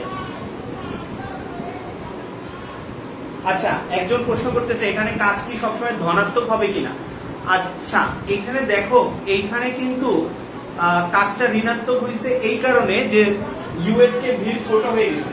বাট এখানে কাজ কখনো ঋণাত্মক হবে না, কারণ বস্তুটার বেগ যদিও হ্রাস পাইছে, বাট কৃতকাজ এখানে ধনাত্মকই হবে, ঠিক আছে। এই ক্ষেত্রে কৃতকাজ সবসময় হচ্ছে ধনাত্মক হবে, ঠিক আছে। ওকে, সো আজকে যতটুকু হইলো আল্লাহর রহমতে ক্লাস শেষ। ইনশাআল্লাহ আমি আশা করি তোমরা কাজ শক্তি ক্ষমতা থেকে যে কোনো ধরনের প্রশ্ন আসুক না কেন তোমরা 100% এই প্রশ্নগুলোর উত্তর ভবিষ্যতে দিতে পারবা।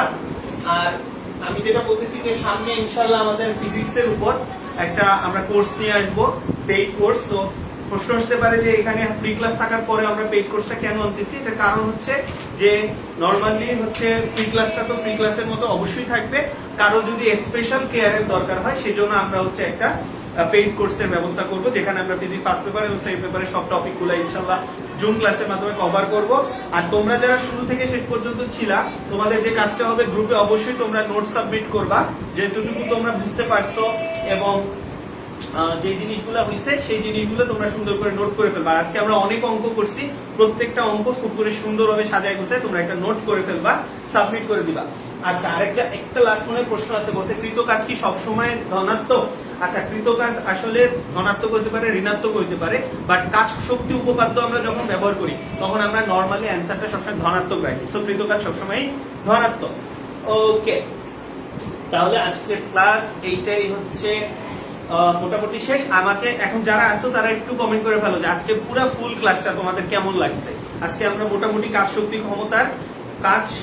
ক্ষমতার একদম শুরু থেকে একদম মাত্রা থেকে একদম 9-10 এর কনসেপ্ট থেকে আমরা শুরু করছি এবং আমরা মোটামুটি বইয়ে যতগুলো কনসেপ্ট আছে সবগুলো আমরা চেষ্টা করছি যে 100% আমরা হচ্ছে শেষ করে দেওয়ার জন্য। তো তোমাদের আজকে পুরো ক্লাসটা কেমন লাগছে একটু কমেন্ট করে আমাদেরকে জানাও। ওকে, তোমরা কমেন্ট করো। আর আজকের মতো এখানেই শেষ। ইনশাআল্লাহ ঈদের পরে তোমাদের সাথে আমাদের আবার ফিজিক্সের ক্লাস নিয়ে দেখা হবে। আল্লাহ হাফেজ।